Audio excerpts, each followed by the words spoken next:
The Jake Asman Show will begin shortly. Thanks to all these great Patreon members who help support the show. Get your super chats ready. Jake will be here in just a moment. If you love the New York Jets, this is the place to be.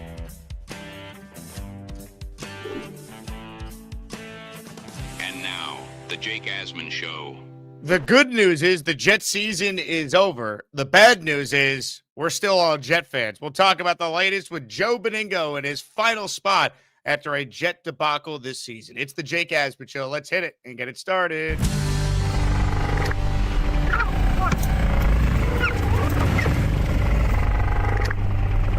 A new chapter for the Jets has started. Aaron Glenn and Darren Muji are tasked with shaping the future of this franchise. Will they be the ones to finally get it right? We will be here for every step of the journey on the Jake Asman Show, breaking down all the storylines, every game, and everything in between. Please subscribe and hit the like button below. Super chats, baby. Cut the line. The Jake Asman Show starts right now. Here we go, Jet fans. We are presented by FanDuel Sportsbook. Welcome in, everyone. Make sure you click the like button and you are a subscriber to the channel. Big thank you to everyone who tuned into our final postgame show last night. Late game for the Jets, and the postgame show was still 3 hours long with calls throughout. So thanks to the best listeners for making this possible to talk Jets year-round. And for the final time in this terrible nightmare 3-14 season, we say hello to our guy, the host of the Oh the Pain podcast, Joe Benigno. Joe, Happy New Year. Always appreciate you joining us. And where do we start? Because this has got to be one of the worst seasons that we have ever seen this franchise experience. Well, Happy New Year, Jake. Always I love you. Always a pleasure being on with you. I said this to you off the air. This is the worst team I've ever seen, with the Jets. This is worse than Richie Kotyke's 1-15 team in '96. This is worse than Adam Gaze's 2-14 team in 2020. This was not a professional football team. Every one of the teams that's playing this week in the college football playoff Thursday and Friday would beat the Jets, would beat the team that they put out there yesterday. I had a couple people, who I like. I talked to yesterday. One I actually talked to. The other guy was texting me that actually felt the Jets are going to win the game because, it didn't do them any good to win. And I said, you're nuts. They're not winning this. They got no shot in this game. I don't care who Buffalo's playing. It doesn't matter. Mitch Trubisky, say whatever you want about him. At least he's a professional quarterback. Can't be set for Brady Cook, that's for sure. They had no shot in this game yesterday. And the last 5 weeks where they have lost, you mentioned, they got killed in every game. 34-10 to Miami, 48-20 to the Jaguars, 29-6 to the Saints, 42-10 to the Patriots, 35-8 to the Bills backups yesterday. I mean, that's unbelievable. No interceptions, 4 takeaways all year, both NFL records. I mean, it is bad. And I don't see how the hell, what are you thinking bringing this guy back? He is a horrific head coach. He has presided over the worst team in the history of this franchise. And I got, look, the drafts, it worked out well for us with the draft situation. I want to thank the Giants for winning yesterday. I want to thank the Colts for losing again yesterday. So as far as the draft, it worked out good for us yesterday. But do we want this coaching staff, bringing along this rookie quarterback, whoever it is, whether it's Moore, Mendoza, whoever it may be? I mean, do I want this coaching staff, with this guy? I mean, come on. I don't see. Woody, what's wrong with you? And I know you spent a lot of money on him, but he's a disaster. He's a disaster, bro.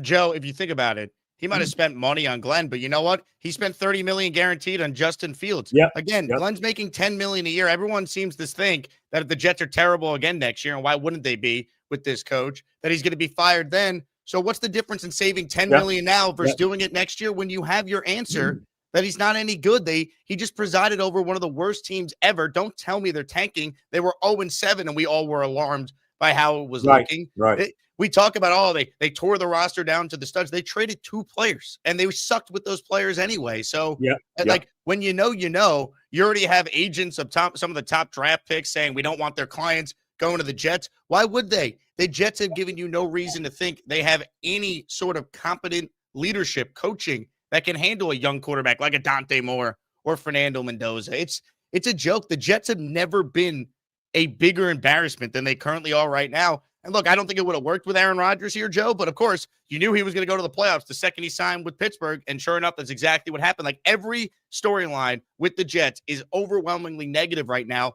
and it's not all Glenn's fault because he's only here a year, but he was supposed to change all that. He peacocked and talked this big game, and he delivered on absolutely nothing of which he said he was going to do. Well, right, yeah, but you know what? You can blame Glenn directly for the season, and it started with dumping Rodgers, and he doubled down by giving $30 million guaranteed to Justin Fields. And that killed the year. That killed us. You know, that's the reason they started 0-7. They obviously never recovered. The last 5 weeks, they basically have just been mailing it in. You know, they're not playing for this head coach. I don't know if you heard Jermaine Johnson's comments after the game. I thought he was very telling. You know, he threw the coaching in there as well. He stunk too, but he was coming back from an injury. I don't know what to say, man. And I do worry about that this is not exactly a great destination where you want to come to. You know, I worry about that a Mendoza wouldn't want to come here, that a Moore wouldn't want to come here. I mean, you know, they got to take somebody with the second pick in the draft. You know, I think when all is said and done, you know, that they'll get the guy that they want. But I don't know, bro. I'm very concerned about the state of this franchise. They're the worst organization in professional sports, not just in the NFL, in professional sports. There's no other way to say it. And that game yesterday, man, you knew there was no way that they were winning this game yesterday. No freaking way.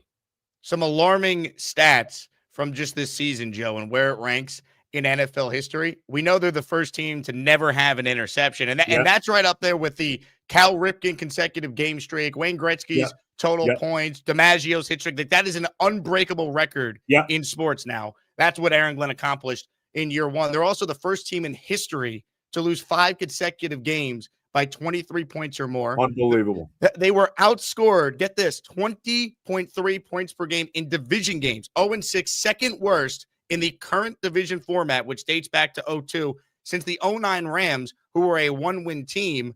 Again, if they didn't have this outlier, unbelievable special teams unit, this is one of the worst teams ever. This is a one-win team. They needed 2 special teams touchdowns to beat a bad Browns team. They needed a muff punt by the Falcons at the 2-yard line to win against that team. This is a one-win team we watched. The 3 wins doesn't even do it justice to what we saw. You can't give me any justification for retaining this coach. It's never going to work. We're just hoping and praying, and that never works if you're a fan of this team. Nah, he's a horrible head coach. There's no other way to say it. He should be gone today. Woody should wake up and smell the coffee. Somebody needs to talk to Woody that he respects and say, Woody, you got to dump this guy now. You know, your franchise is you're a laughing stock. Bro, they're a laughing stock of a franchise. I mean, you couldn't, like I said, you couldn't beat the best you couldn't beat a mediocre college team right now. I mean, what they put out there, especially on defense yesterday, I mean, half of these guys I never even heard of. I mean, where did they pick these guys up? You know, everybody that wanted to see Brady cook, well, you saw him. He's not an NFL quarterback. I mean, that's just the bottom line. I'm beside. Look, I'm happy with where they are draft-wise. Muji did a great job, you know, setting them up in the draft. But I don't have any confidence that, you know, you're going to bring a top prospect quarterback in here and you're going to be able to develop them with these guys. That's the big concern. I mean, look at the coaching staff he hired. Forget just how big of an abomination the Steve Wilkes hire is. We have no idea about Tanner Engstrand. I lean with him not being any good because if he was any good, I think Ben Johnson or Dan Campbell would have retained him or either brought him with them to Chicago. Charles London's the QB coach. He's a former running back who has very little QB coaching experience. Scott Turner, the offensive senior assistant, is a failed OC in a couple places. And now here's the issue. Why wouldn't anyone want to come here, whether you're a free agent, unless you're grossly overpaid? Why would any top defensive coordinator candidate want to come here? And look, the draft prospect doesn't really have a choice, but if Dante Moore decides to stay in school, then what? It's such a mess. And Like Glenn made it so bad in his first year. I don't quite see how they could get out of this unless we just go through another miserable season in 26 and we reset with the 3-1s in 27. Why delay what we know is coming? This would be the best time for the job to be attractive with all the draft picks and free agent money they have. Yeah, no, look, I mean, there's no doubt. And the worst part, bro, what happens if they get off to another brutal start next year? You're going to fire Glenn in the middle of the year? I mean, we know that doesn't work. How is that any good? Dump him now. Woody, you got to dump this guy now. And maybe you can get a decent head coach. You need an offensive guy. Look, I love Rex. Like I'd be all for Rex coming back. Man, you can't tell me that if Rex Ryan came in, he's not straightening this mess out right away. And he'd be the one guy that would want the job. Let's be honest. You say whatever you want about Rex, okay? All the media people, no. Woody, you got to wake up and smell the coffee. They need an offensive guy, though, Joe. I will always love Rex. They need someone for this quarterback. I agree with you, and I agree with that, bro. But we need somebody to come in here that's going to kick ass and take names and straighten it out. Look, I would love to see Mark McCarthy be the guy. I would take Cliff Kingsbury, bring him in. I mean, he's an offensive guy. He's had some head coaching experience. You need a guy like that to develop that young quarterback. But you also need somebody to come in here and straighten out the mess that this franchise is. I mean, let's be real, bro. You need a guy that's going to come in here and is going to kick ass and take names. And I agree, we need an offensive guy. But that's a big part of it, bro. You need a guy. I mean, you got to overturn. I would say 70% of this roster, maybe more, needs to be overturned, bro. At least. I mean, how many NFL players do they have on this team? Outside of a couple guys on the offensive line, outside of Breece Hall, who is probably going to be gone anyway. Right? You see him. You probably didn't see this because you're not on Twitter, Joe. But Breece couldn't wait to tweet about how happy he was about Rodgers playing well last night. Like, these guys all look at Glenn as a joke. I mean, you mentioned the Jermaine comments. They quit on him multiple times this year. The only players that seem to like Glenn are like Jeremy Ruckert and Josh Myers, the guys who were like the backup players who got extensions in the middle of the year. Like, there's no tangible proof the players have bought in. They're going to have complete roster turnover, a brand new coaching staff, at least on one side of the ball. Like, nothing was accomplished this year other than getting a top pick, which is great. Thank you for your service, Aaron Glenn. Hire an offensive coach, and let's actually give this quarterback, whoever it might be, Dante Moore, Mendoza, whoever, a legitimate chance to succeed. So we're not making the Sam Darnold mistake all over again. Yeah. No, look, bro, I couldn't agree with you more, but you do need somebody to come in here and straighten the organization out. Yes. This organization needs to be straightened out, okay? From the top to the bottom. You need somebody to come in here to kick ass and take names and bring guys in here. Bill Parcells always talked about the hold the fort guys. Well, we don't have any of those guys. We need guys that are professional players that can come in here and at least set us up to get to that next level, okay? We need that, bro. We don't have this. There's nobody. What guy on this team? Seriously, you look at this defense. Is there anybody, maybe the kid Malachi Moore, and take the rookies out. Malachi Moore, Thomas was hurt, whatever. Get those guys out. Is there anybody you want back on this defense? Maybe the Phillips and Griggs on the offensive line? Jermaine Johnson could go. McDonald could go. Quincy Williams could go. Sherwood could go. These guys all stink. But you know what the problem is, Joe? So they stunk this year. There's no doubt. My concern is we've seen these guys be good football players before, right? So the fact that they were this bad, to me, it's alarming because we know how putrid the coaching is. Like, go look at the rosters that New England and Pittsburgh have. It's not that great. Look at the skill position players Rodgers was throwing to last night. It was terrible. Like, the good teams find a way to overcome it with good coaching. So, like, my fear is Jermaine stinks, McDonald stinks. Like, 2 years ago, Quincy Williams was the first team All-Pro. Now I'm supposed to just think he just forgot how to play football. Right. Jamie Sherwood was voted team MVP last year. Glenn paid him $45 million, said he couldn't wait to bring him back. Now he just stinks. He's terrible. So my big fear is that, they clearly need talent upgrades. We all can see the roster. But this is not nearly as big of a, quote, rebuild as some make it because of how bad the coaching is. That's my biggest fear.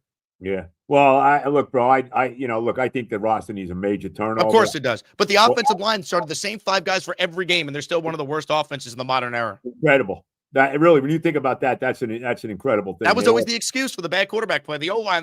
Well, you actually had competent O-line play for the entire season, and they still were historically bad. Well, they had incompetent quarterback play all year, except maybe when Tyrod played. That's it. I mean, and he didn't And play week one in the Bengals game with Fields. That was it. That was it. He had a good game against, right, you said the Bengal game too, right, Pittsburgh. Yep. But, I mean, it was basically incompetent quarterback play all year long. I mean, it's just mind-boggling. Again, it's so depressing because they're in such a bad situation, and the coach is way over his head. I watched him on the sideline yesterday. He just looks like he's ready to cry. He's completely clueless while he's watching his team just get, annihilated. I don't know what else to say, bro. I just don't know what else to say. We're so far into the abyss right now. How do we get out of it? I mean, how do we get out of it? We're not getting it out of it without Aaron Glenn as the coach. I'll say that. No, and it just feels like we're the Titans when they went 3-14 a year ago. They let Brian Callahan draft Cam Ward. They get up to this abysmal start, 0-6, whatever it was, and they fire him. And again. If Woody's going to fire him after another disaster next year, then why are we delaying what we know is coming? That's just like a smart organization would recognize the mistake and move on, which is why Woody probably won't. But look at this graphic I have here, Joe. Look at the list of coaches that have been one and done since 2016, and their replacements basically all made the playoffs. This is not updated to reflect Dave Canales with the Panthers going to the playoffs, but even Antonio Pierce to Pete Carroll, now they have the number 1 pick. They're set up. Mayo to Vrabel, enough said. Lovie Smith to D'Amico Ryans, Hackett to Peyton, Urban Meyer to Doug Peterson made the playoffs that first year. Freddie Kitchens to Stefanski, who's available now, 2-time coach of the year, made the playoffs in Cleveland. Wilkes to Kingsbury, Kelly to Shanahan. And yet we're just stuck with Aaron Glenn for another year when we know we're going nowhere with him. Yeah. No, you're right, bro. I mean, I don't know. What else can we say? I mean, know. There's really nothing else to say. He's a disastrous head. He stinks. It's unfortunate that his Jet legacy has been tarnished. He was a very good player for us. I always say probably the second best corner we ever had next to Revis. He was a really, really good player, but he's killed his legacy as a Jet because he's a horrific head coach. You could very well say this is the worst head coach we've ever had. I mean, he's up there. He's right up there with Lou Holtz. He's right up there with Richie Kotite. He's right up there with Adam Gase. He's right up there with any of the horrible, and we've had so many of them, head coaches that you could talk about in the history of this franchise. I mean, he is right there. He's absolutely horrible. There's no other way to say it. But, Joe, some good news. The Jets' field goal protection has never been better. The field goal team. Last year we had 3 blocks. This year, we had no blocks.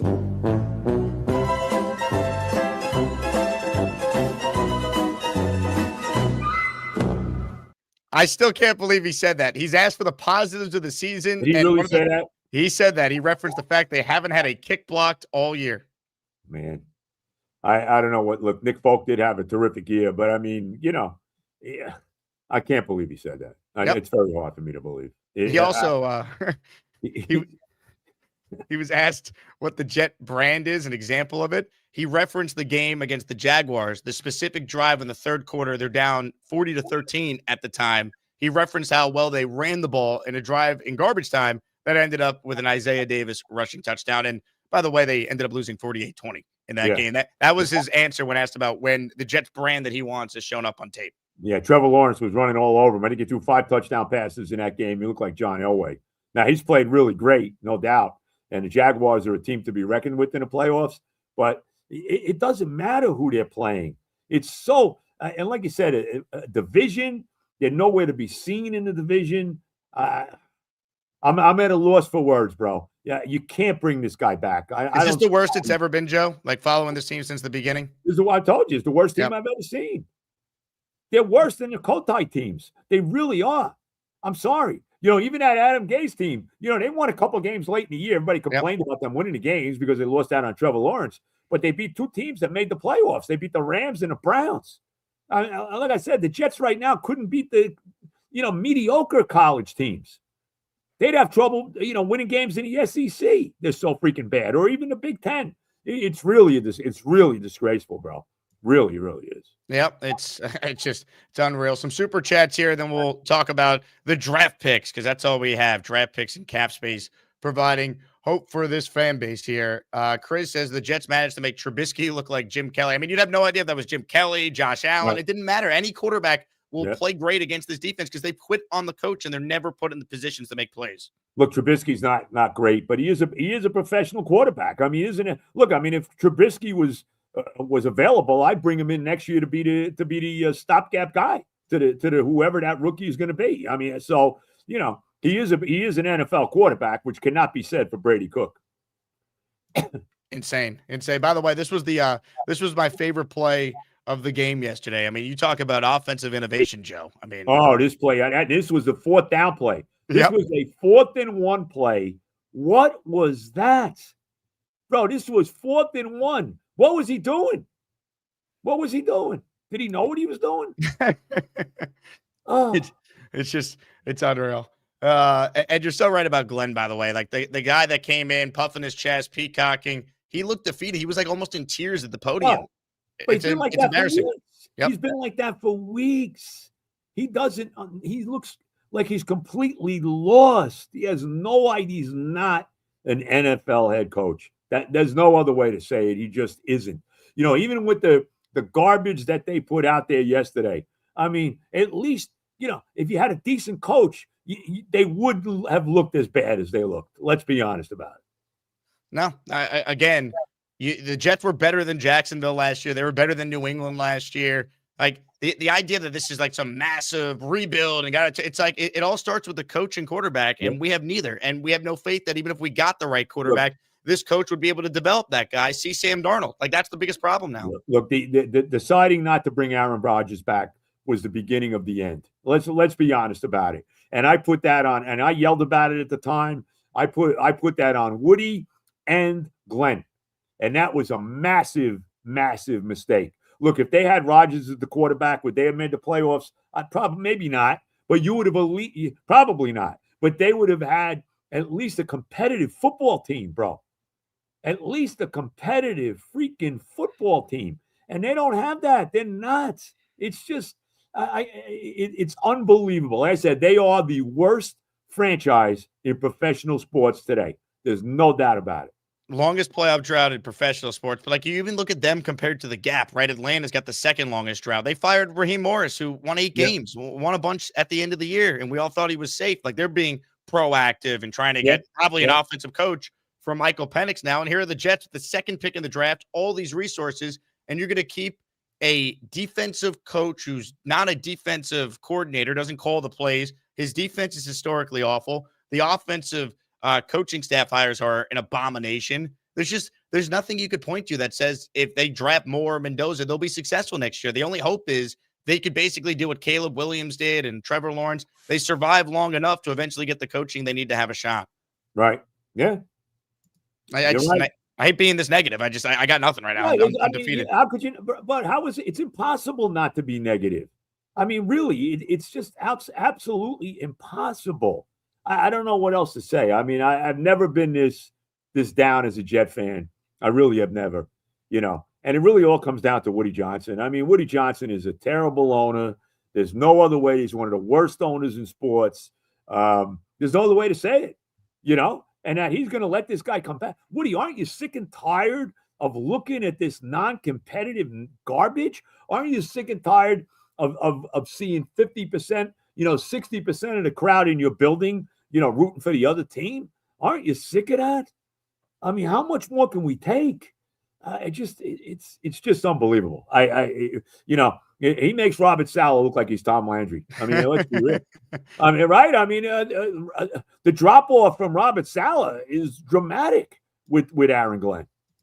It's astonishing because Saleh was 20-36, and we know he wasn't that good of a coach, and he's so much better than Glenn. Like for all of Saleh's issues, at least we saw player development on one side of the ball. At least we saw a team that never quit on him. You wonder what would have happened with Saleh if Rodgers didn't get hurt that first year. Yep. Who knows what would have happened with that team? I don't know. We'll never know. Yep. But that's the Jets. That's what this franchise always is, man. The shoe always drops. Whatever disaster can happen does. And I don't know how we change that. There's so much bad, people believe in, I believe in karma, bro. And there's so much bad karma that surrounds this franchise. I mean, how do you change that? I don't, you talk about culture. It's not a matter of culture. It's a matter of karma. There's just a bad vibe that hangs hangs over the building in Florham Park. I mean, how do you change that? You need somebody to come in here and completely change that vibe.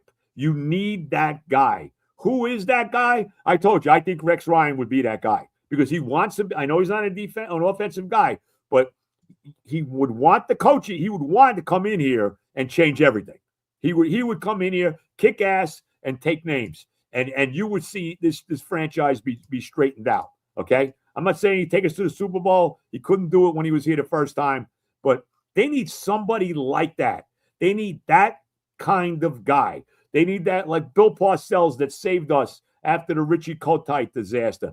They need that kind of guy that's going to be a strong personality, that's going to come in here and going to straight and not accept what this franchise has been for, certainly the last 15 years and the better part of, 6 decades now. What else can I say? I think that starts though, Joe, with like someone who just comes in and like instead of these rah-rah speeches and all that, someone who just comes in, shows they know how to put players in position to be successful. They know how to win. Like Ben Johnson wasn't this like rah-rah guy when he turned around the doormat Bears. He's a brilliant offensive guy that got the best out of his quarterback, and he hired a good staff. They lead the NFL in takeaways, and he's an offensive guy. Like that's what it comes down to. Aaron Glenn hired a terrible coaching staff. And the one thing he's supposed to be great at is exactly that, because he's not coordinating either side of the ball. That's my big concern. Why would any qualified coach want to come to the Jets now?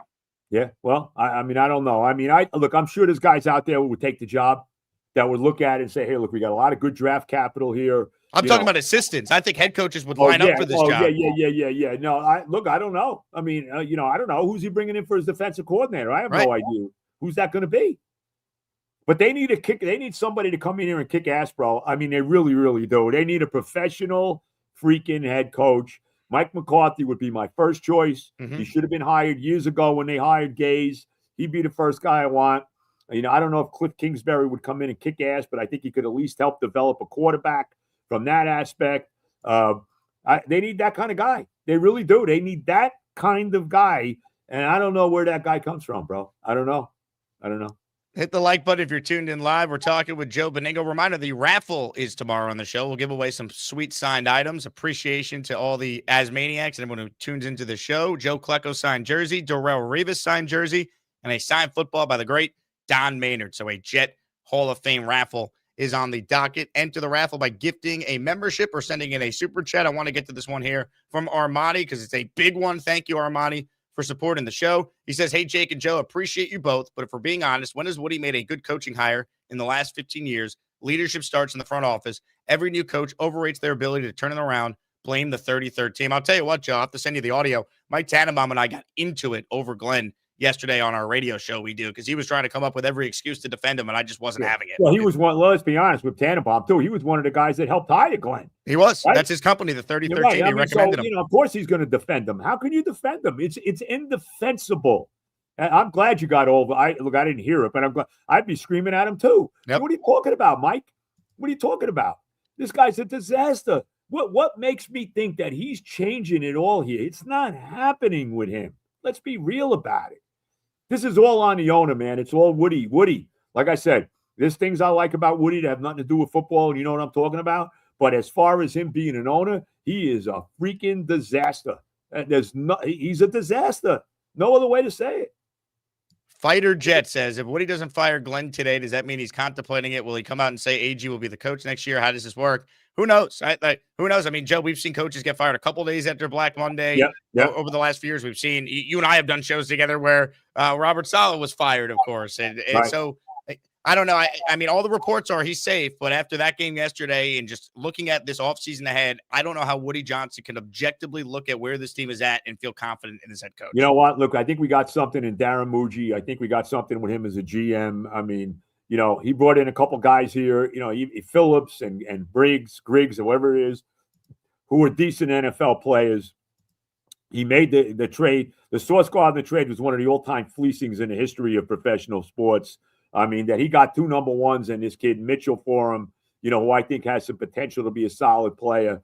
The Quinnen Williams trade. I am confident that Muji can be the guy to pick the players.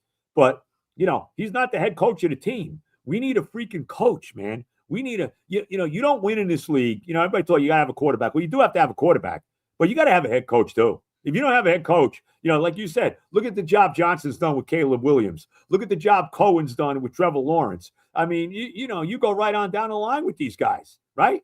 Come on. Look at Denver, right? Is it more? Look at Vrabel's done with Drake May. Yep. We could go on and on, bro. You got to have a quarterback, but you got to have a coach too. And they don't have a coach, and he is not a professional head coach. Dan says Niners, Steelers, Super Bowl, and the talk for 2 weeks will be how the Jets shouldn't have gotten rid of Saleh and Rodgers when we still need a head coach and quarterback. How about a Steelers versus Seahawks Super Bowl? Rodgers versus Darnold. There's so many Jet ties to these playoffs. I'll tell you, man, I'm rooting for Rodgers big time. I was rooting for him last night. I was so happy that kid missed the field goal. I felt bad for him that he missed it, but I was happy to see the Steelers win that game. And I hope they make a run. I hope they beat Houston. I mean, Houston's a really good team. They got a great defense, but Pittsburgh is at home, and they do have Mike Tomlin as their head coach. So, I hope the Steelers at least get one win in the playoffs. I want to see, Rodgers advance. I really do. Houston has never won a road playoff game in their history. It's the first time they're playing wild card weekend, and they're on the road. Usually we get the Texans Invitational that first game Saturday of the playoffs. Right. Yep. Cincy Matt says, I just saw a clip about bringing up 0 block field goals as a positive. I thought that was AI spoof. Can't believe it's a real answer from an NFL head coach. Not only is it a real answer, he went up there and was proud about it. Again, if that makes your short list of positives from the season, that tells you all you need to know about how big of a disaster of a season it's been. And he's a disaster of a coach. I mean, again, there's just no, he inspires no one. What Jet fan wants this guy back? Okay. What guy? I don't want to hear he deserves another year. No, he doesn't deserve another year. No. He's terrible. He has showed us he is not a head coach. He's not a professional head coach. And do we want this guy developing that quarterback? No way. No way. No way do I want this guy developing my young quarterback I'm bringing in here. No way. I mean, Joe, the trend of him turning it around, it'd be one of the biggest outliers ever. I had a researcher send me these numbers. Glenn became the 29th first-time coach over the last 25 years. So that's from 2001 on to win 4 or fewer games in his first season. Only 8 of those previous 28 had at least one winning season in their head coaching careers. Only 3 had multiple winning seasons, and only a couple of them actually won a playoff game. It's Campbell and it's Zach Taylor. Zach Taylor had Joe Burrow, Hall of Fame quarterback. Well, you did that. Well, look, I mean, Bill Parcells went 3-12-1 his first year. That's in the 80s, though. I'm talking about 25 years. Jimmy Johnson went 1-15 in his first year. There have been, and these are great coaches, Hall of Fame coaches. It's not relevant to today, though, is my point. Since 01 on, the league has changed so much since those guys were doing their thing. I understand that, but they still were big time. Look, I mean, would I take Bill Parcells in his prime to be the head coach now? Yes. Would I take Jimmy Johnson in his prime to be the head coach now? Of course. I mean, that's not even debatable. Of course we would. Yep. But this guy is not the answer. He's just not the answer. I mean, I know I'm I don't know what else to say anymore, bro. I mean, I know I'm like a broken record with this, but it comes down to Woody Johnson, man. It really does. Yep. Woody's got to wake up and smell the freaking coffee. You've made so many mistakes here, Woody. Now you gotta rectify this, and you gotta rectify it now. It's tough to stomach. Terry says maybe I'm totally I'm not big on bringing college coaches in. They generally don't work out. The list is long. Nick Saban, Steve Spurrier, Urban Meyer, Chip Kelly, what's his name? Matt Rule, the guy at Sciano at Rutgers. We could go on and on. I mean, there's been a couple that have been okay. Jimmy Johnson obviously was one of them going way back, but generally they don't make it in the NFL. But you know what? I would even take a shot. If we somehow can get Fernando Mendoza here, bring Kurt Signetti here from Indiana. I'll take a shot at him. I'm not confident that he would get it done, and you got to be careful with college coaches.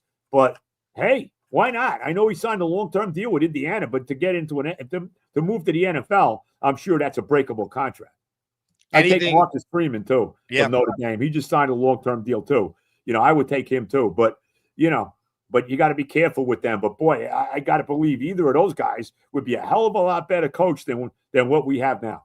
I mean, it can't be any worse. We just watched one of the worst teams ever. Yep. If you remove the special teams, so like there's this metric called DVOA, which factors in strength of schedule, factors in the era you're playing in. The Jets just completed the third worst season of all time since 1978, since they started tracking the stats. So, like, again, what we're seeing was historic levels of ineptitude. If you remove the special teams, which was a historic outlier, and just look at where the Jets rank, I could pull up the graphic for you, Joe.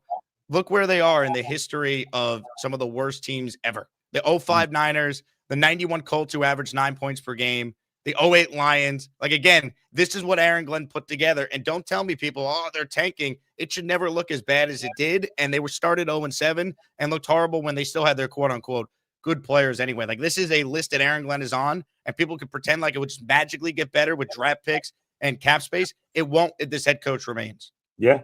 No, I couldn't agree more. Couldn't agree more, bro. This one's from Bino, who says, we hear Glenn has full control, but does anyone think the dumbbell negotiated the Sauce and Q trades comp? That was 100% all Muji, not Glenn. Again, like, Muji, I think, is on the phone making these deals. Glenn's signing off on it, but I think Muji's distinguished himself way better than Aaron Glenn. If I'm him, I'm going to what he's saying. We're not winning with this guy. Let me pick the next coach. They got Rick Spielman in the front office, who's a 2-time GM. Let them hire a coach and figure out the plan of quarterback. Yeah, that's it. I would let Muji make the call. I certainly would. I think he knows what he's doing. Like I said, I mean, he's set us up. I mean, those trades were spectacular. I mean, there's no other way to say it. And look at the situation now. Sauce Gardner got hurt. The Colts didn't win another game after they made those trades. It was pick 16. That's where it's at. What's that? It's officially pick 16. That Colts pick. Yeah, 16. I know that. But they didn't win another game after they lost their last 7 games of the year. I mean, come on. I mean, it's unbelievable. Bro, I don't know. I'm crying. It's so bad. I have tears in my eyes from this. Well, Kevin says, don't let go of the rope, Joe. Just don't let go of the rope. Oh my God. The last chance to get your comment question read with Joe right here. And that's, Aaron Glenn gets fired this week or something crazy. We bring Joe back on to react. My goodness. Daz says, the worst. I'd be doing a dance. I'd be doing it. Look, it's been a very rough a year for me between the disaster that the Mets have turned out to be with their wonderful president of baseball operations, and that I feel like I've been violated as a Met fan, and then to have this kind of crap with this football team, bro, I can't take it anymore. I really am. I'm losing it rapidly. Michael says, will a candidate surface from today's coaching changes that will Woody change his mind on Glenn? I thought for sure we would have blocked the punt yesterday. Joe's 100% right. Worse than Kotite. Yeah. No, I don't want Kevin Stefanski. Who wants him? I don't want him. I don't know why he'd be so, people, oh, Kevin Stefanski. What's the freak? Look, is he better than Glenn? Yeah. But I mean, is this the guy I would want? No, I don't want him. 2-time coach of the year. He went to the playoffs twice in Cleveland. So that to me is like, if you could do that, you could handle Woody Johnson on the Jets. Yeah, well, look, is he enough? I'd rather McCarthy again. I don't want. McCarthy's the guy, bro. McCarthy is the guy, and I'm telling you, I'm going to say it again. And I know people, you're going to say whatever you want. You want to see a change in this organization? You want to see somebody that wants the job and would come in here and kick ass and take names with a major chip on his shoulder? That's Rex Ryan.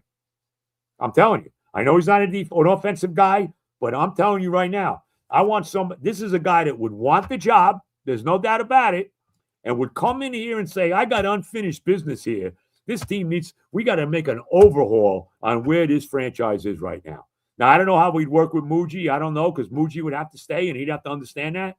But this is a guy that would come in here and clean and kick ass. And they need that, bro. They need it badly. Yeah, here we come, baby. Here we come. Here come the Jets, baby. Okay, I would take him over Glenn. I just think he's been out of the league for so long. So John. How long out of the league was Dick Vermeil? He came back and won a Super Bowl with the Rams. How long was he out of the league? I just think the game is different now with the offense being such a premium on things. We would need to know who his OC is, right? Can he get he'd have to get us a big time OC. I don't disagree with that.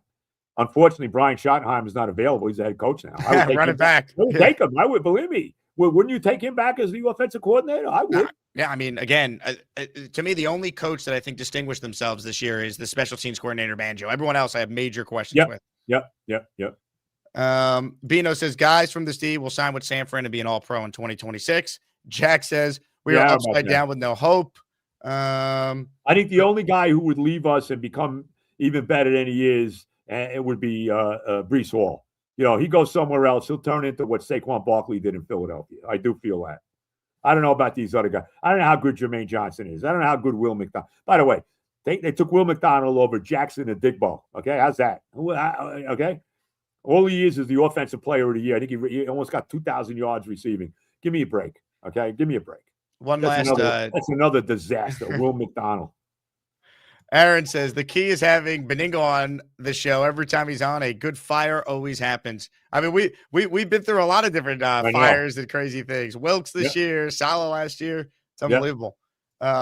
Frankie says if people would fire Glenn for Harbaugh, it should be the same for Stefanski. He's only 43, two-time coach of the year, would be perfect for a young QB. So that's the Stefanski argument. Offensive guy, twice made the playoffs. Look at what Stefanski. Look, if you told me today that Glenn is out and Stefanski's in, okay, I don't love him. But it's an upgrade over what we got now. I mean, I don't think there's any question about that. And look, Cleveland at the end of the year, actually, they won a couple games at the end. Beat Pittsburgh, almost knocked them out of the playoffs. They won yesterday. I know Cincinnati. And by the way, on that sack by Myles Garrett, didn't it kind of look like Burrow kind of went down right in front of him too? Did you see that sack? Did you see Garrett's sack? Yeah. I mean, Burrow just kind of looked like he just folded like a cheap suit there. I got to say that. The Brett Favre, if you will, with straight I don't think it was as bad as blatant as what Favre did, but, let me just say that. And by the way, we forget too, Mark, these guys that set the sack record, at least this one by Garrett was in a 17-game season. Let's not forget Mark Gastineau did it. Let's not forget that Mark Gastineau and Joe Klecko both had 20-plus sack seasons in the same year. Let's not forget that. I want to throw that out there as well. This one's from Doug, who says, rule of thumb, hire an OC who made a crap QB somewhat decent, like what the Panthers OC did with Bryce Young. Coincidentally, it's John Izzik's son. How about that? Well, that's not John Idzik, though. Nope. And also, Canales is the play caller there for what it's worth. He was Baker's OC, so he's a proven offensive guy. Look, they won the division. They're 8-9. They're under 500. So I think the Rams are going to just blow their doors off on Saturday. Remember, they beat the Rams earlier in the year. I don't see that happening again. The Rams are not losing to the Panthers this time. Bang says, Joe, what about Chambliss or Pavia? They're football players. Hey, I love both of them. I can tell you that right now. I love Pavia. I think he's got another guy that has a major chip on his shoulder. And nobody, look, if you watch the playoffs last year, not Mendoza, not Moore, no quarterback played better last weekend in the college football playoffs than Trinidad Chambliss. Nobody did. I mean, he extended plays, got away from pressure, made some crazy throws. And you know how I feel about Pavia. I've been saying it all along. He actually, even though they lost their bowl game to Iowa, I still think he looked pretty good. He had a couple deep bombs for touchdowns in the game. He can run. And you won't have to get him in the first round either. He won't be a first round draft choice. So, I love both of those guys. Well, I mean, there's a real chance if, let's say, Moore does go back to school, Simpson has not looked great. You don't want to use your first round picks on him. That someone like Trinidad Chambliss maybe is an option with one of the 2 second-round picks they have. Well, remember one thing. Now, Chambliss, I know, has applied for another year of eligibility in college. Correct.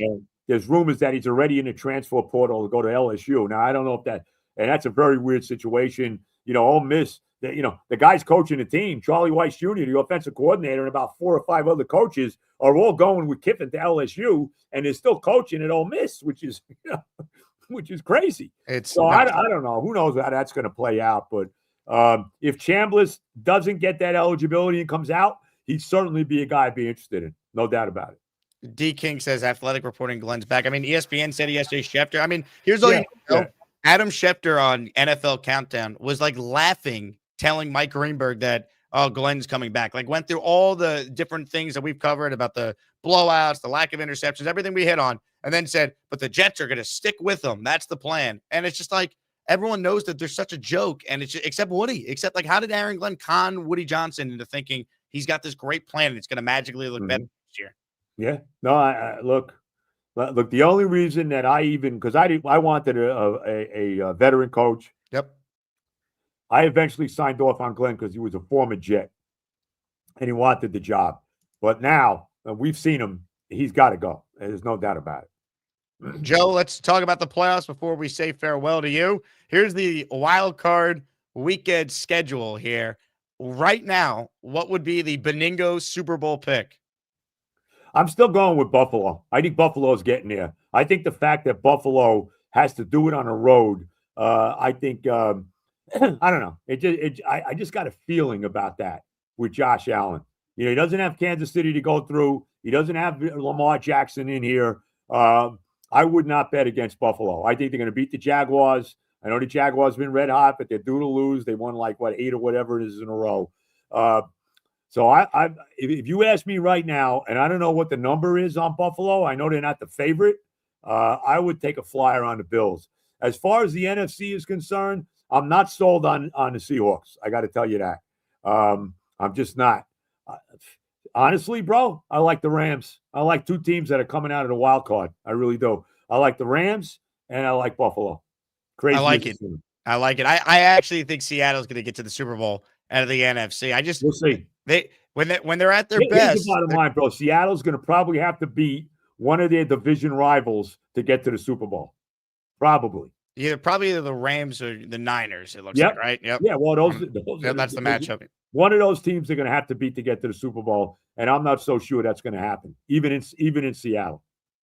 I am fascinated by how far New England potentially goes because I can't stomach them getting there. The Chargers are a fraud.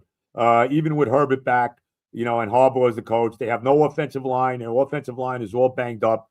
The Chargers have always been a fraud team in the playoffs. The Patriots will beat them and beat them badly, I think, in New England. After that, we'll see where they go from there, New England.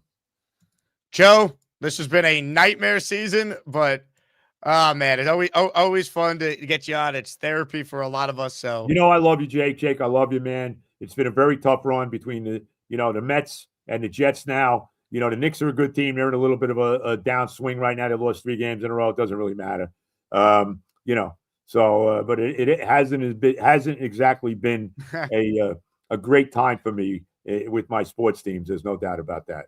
Well, hopefully better days ahead. And man, if something crazy happens with Glenn and Woody, we'll get you back on, of course. I'll be on for the draft. We'll talk after the draft for sure. Yeah, 100%. We'll get you on before then too. But yeah, I just can't thank you enough for joining every week. And everyone go check out the Oh the Pain podcast with Joe, because I'm sure he's got a lot more to say on this disaster of a football team we all root for. Bro, God bless, bro. Ladies and gentlemen, the great all the love. Joe B. We are mama way. Comments, questions, super chats. We'll cut the line. I want to play something that we played in the past. Let's go back to when it all really went wrong for the Jets.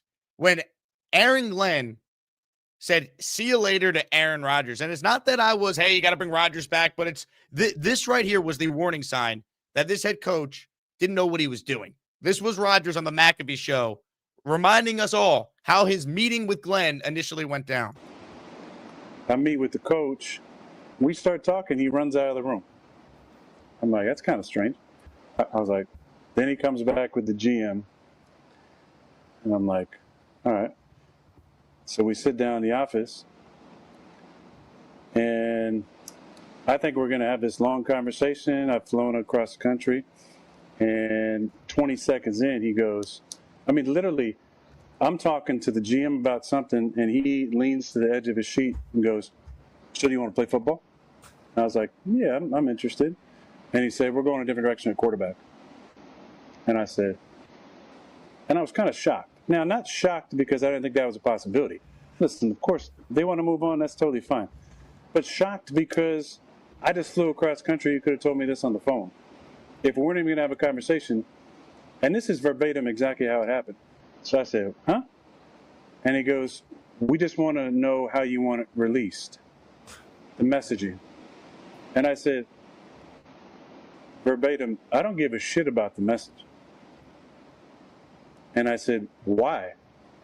And then he said, "I don't want to be up in front of the room saying something and have guys looking back at you." Interesting. And I said, "What does that even mean?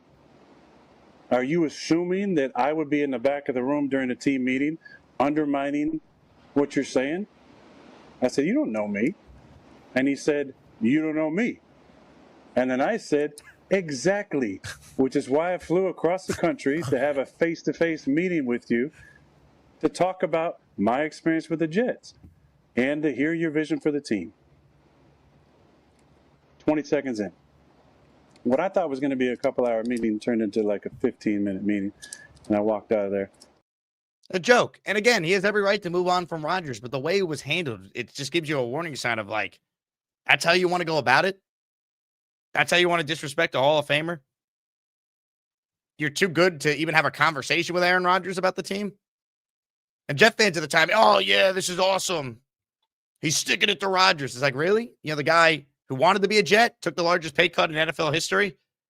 Like, we were focused on the wrong things. We had to hire a coach who was just anti-Rodgers. They didn't even interview Mike McCarthy. Again, hiring Glenn in the first place was the biggest issue. The process how we got Glenn was alarming. Let's only speak with coaches who would move on from Rodgers. Mike Tomlin couldn't wait to sign Aaron Rodgers. Mike Vrabel, if he was the Jet coach, he would have retained Rodgers. It's just dumb. Again, by the way, last night, these were the active wide receivers for the Steelers last night. We act like, oh, it takes so much to win with a quarterback. You got to surround them with the perfect environment. No, you need a coach and then the quarterback. Coach and quarterback. Those are the two most important things. Compare the Jets roster to the Patriots roster. Compare the Jets roster to the Steelers roster. We act like it's like so far-fetched for the Jets to like turn this around in a year or so. All these other teams could do it. Why? They get coach and quarterback synced up. We keep hiring first-time defensive coordinators who talk about football like we're stuck in the 90s. Not offensive strategists, not guys who have a clue on where the league is going. Aaron Glenn said it's not about the X's and O's after they got their shit kicked in against the Jaguars. It's all about the X's and O's. Instead, he's going to try and celebrate 0 field goals that have been blocked this year.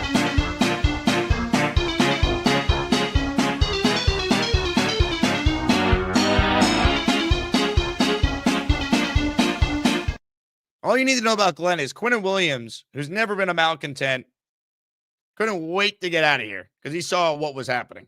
And he played for Gase.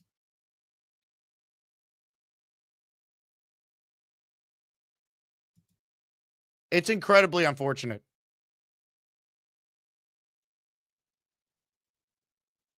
But, again, if we stick with this coach, you got to just hope that things magically improve. I don't think it's ever going to happen. Clay Hobbs says, no coach with any gravitas would want the Jets job. See, that's just objectively not true. You could get a coach. It's 1 of 32. It pays well. You have 5 first-round picks over the next 2 years. You have $100 million in cap space over the next 2 years. Look at the list of one-and-done coaches and what happened after. Was Dave Canales this big name when he was hired? Was Liam Cohen this huge name when he was hired? He was a coordinator for a year with Baker Mayfield. Look at some of these names. Who was Kevin Stefanski when he went to Cleveland? Any coach with gravitas. That's so overrated. Andy Reid was a quarterback coach when Philadelphia hired him. Who was Shane Steichen when he was hired? We don't need to romanticize these hires. The Jets need to hire an offensive coach for their quarterback they're taking. We don't need to act like this is like some like, oh, no one will take, people will take it.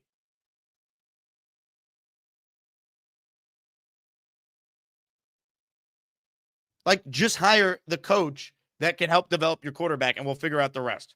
You could fix the defense with a good coordinator hire. Don't let Aaron Glenn touch it. It's so pathetic.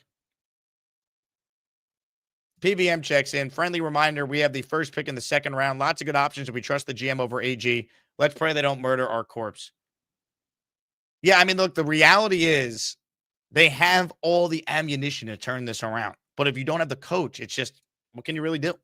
So we have to hope that the roster is like dummy proof, or there's enough signs that even with the coach not winning enough games next year, the next guy in 27 could get it right. Because they have a truckload of picks, and having pick 33 is like a second first-round pick, or in the Jets' case, a third first-round pick. You could use that pick to trade back into round 1. Or you could use that pick to trade out.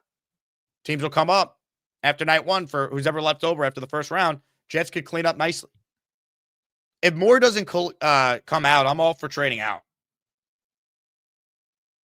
Because I'm not going to force the quarterback pick. And I've said for months on the show, why wouldn't more come out? Right? It's $60 million guaranteed. But honestly, maybe this is because I'm just so down on the Jets right now. If I'm Dante Moore's agents, like, do I want him to be a Jet? Now there's a risk with going back to school. I bring up the Penn State Drew Allard example all the time, but I love the Jets, and like I understand why he wouldn't want to be a Jet. I get it, and that's just so sad. Like he should definitely come out. I guess gun to my head, he probably still will, but I don't know if you guys saw this. Thank you to Nate Nate for messaging me the link, and I watched the podcast. Todd McShay on his podcast with The Ringer. This is what he said about Dante Moore and the Jets. If you're representing Dante Moore, for as with the Raiders, you know you have an organization steep in history with an owner whose father steep in like entrenched in the great history of the NFL, trying to do the right thing, misguided at times, brings in Tom Brady, who can be a source of like helping, although this first go round was not pretty. But how much did Tom I feel like next year with a new coaching staff, as we all presume, Pete Carroll will be out and there will be a new staff. Would you or would you not, as the representation or the representative, the rep for Dante Moore, kind of reach out to the Raiders and say, hey, my client's trying to make a decision. We can live with going to 30 of the 32 teams. Maybe it's 31. I can't allow him to go to the New York Jets. And I realize in 2027, maybe he's the 7th pick or the 5th pick, or maybe he's the first overall pick and the Jets have all that ammo and they can get him there. But I can't allow him to he's got an opportunity to go back to Oregon, probably make the same amount of money that he's going to make in his rookie contract. Phil Knight will make that happen. So I can allow my client to go back to Oregon and have another season with a new offensive coordinator because Will Stein's going to Kentucky, or you can pretty much promise me that he's going to be the number 1 overall pick. Is that so far-fetched? Because it's not, but we're not one single player in this entire draft, unless they grew up a Jets fan or have some kind of family tie, wants to be a New York Jet. So basically, like whoever Jeremy Ruckert is this year, any draft prospects from Long Island? And again, you know what's sad about that? The Raiders are a dumpster fire too, but the Jet perception is somehow much worse. Right? The Raiders just one and done back-to-back coaches. But they have Tom Brady, the NFL's golden boy. So they're looked at way better because Woody Johnson is looked at as poorly as you could be looked at. And Aaron Glenn was supposed to change some of that, and he didn't. He made it worse. So they're going to say, well, why would a quarterback want to go there? That's ridiculous to say that, like the Jets are that much worse than the Raiders. But that's the perception. That's what's scary. And that's not the first person that said that, right? What McShay is saying. How about Connor Rogers, who's on SNY? He said this on his Badlands podcast the other day. Where my real concerns lie right now is because obviously I have conversations more in the draft circle all the time. Is that unprompted? I kid you not, unprompted.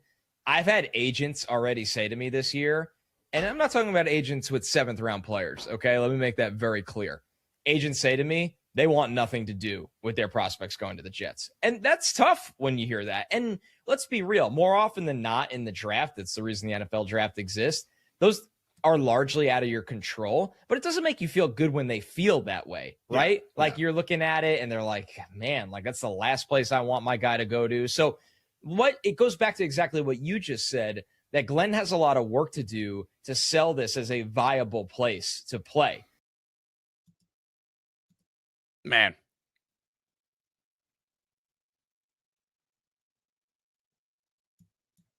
I mean, that's what Aaron Glenn's up against. Connor nails it. It's just, the whole thing is concerning. Kevin says, trade a 4th for Tanner McKee, pick Bain at 2, and either get Styles or Boston at 15. This would be based on Mendoza if he goes one of the Raiders. I don't want to trade a 4th for Tanner McKee. I'm good. Chris says, that's another reason Glenn's got to go. Next QB is going to see how Rodgers was treated, and it'll be a toxic relationship at the start. It's all bad. Again, like if you're a young quarterback, right? If you're Moore, the coach is not an offensive guy, and the Jet offense was horrific this year. The history is the history. That's before Glenn, of course. That's not him. Like, We're hearing that they're going to add some like offensive coaches to help. Who? Like Brian Dable's not taking this job to be a quarterback coach. Like again, then you get to the conversation, do you fire Tanner Engstrand? If you fire Engstrand, you already fired Wilkes. It's like, why is Glenn now allowed to pick 2 new coordinators?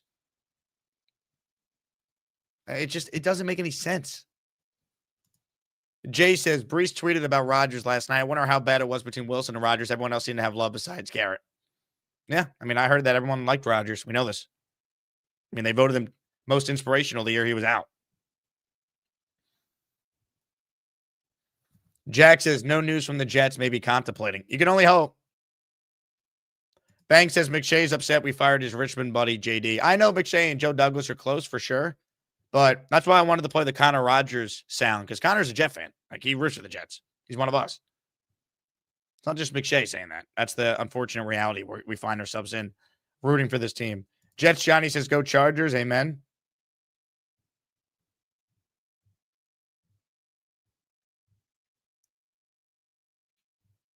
Daz writes in, the worst leadership I have ever witnessed, and I'm from the UK. I'd rather have Beastbreaker sit on my chest all offseason than watch one more Glenn-led game. I agree, man. I think we're just on borrowed time, just waiting for this to end. And again, I hope I'm wrong, right? I'd love for Aaron Glenn to become a great coach and for me to have to take all the slings and arrows from everyone saving my receipts. I'd love that, man. I'm a Jet fan first and foremost. I'd rather be wrong if it helps my team than right. But I covered David Culley. I did the Lovie Smith thing in Houston. Like, every metric is damning, man. The Jets just wrapped up the 3rd worst season since 1978 based on DVOA.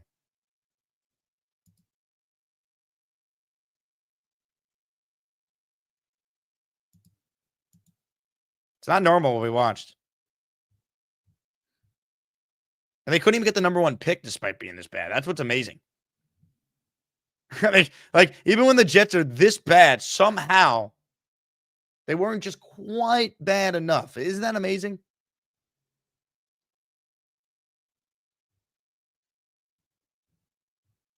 It really is just tough to stomach, man. All right, open phone lines for anyone who wants in.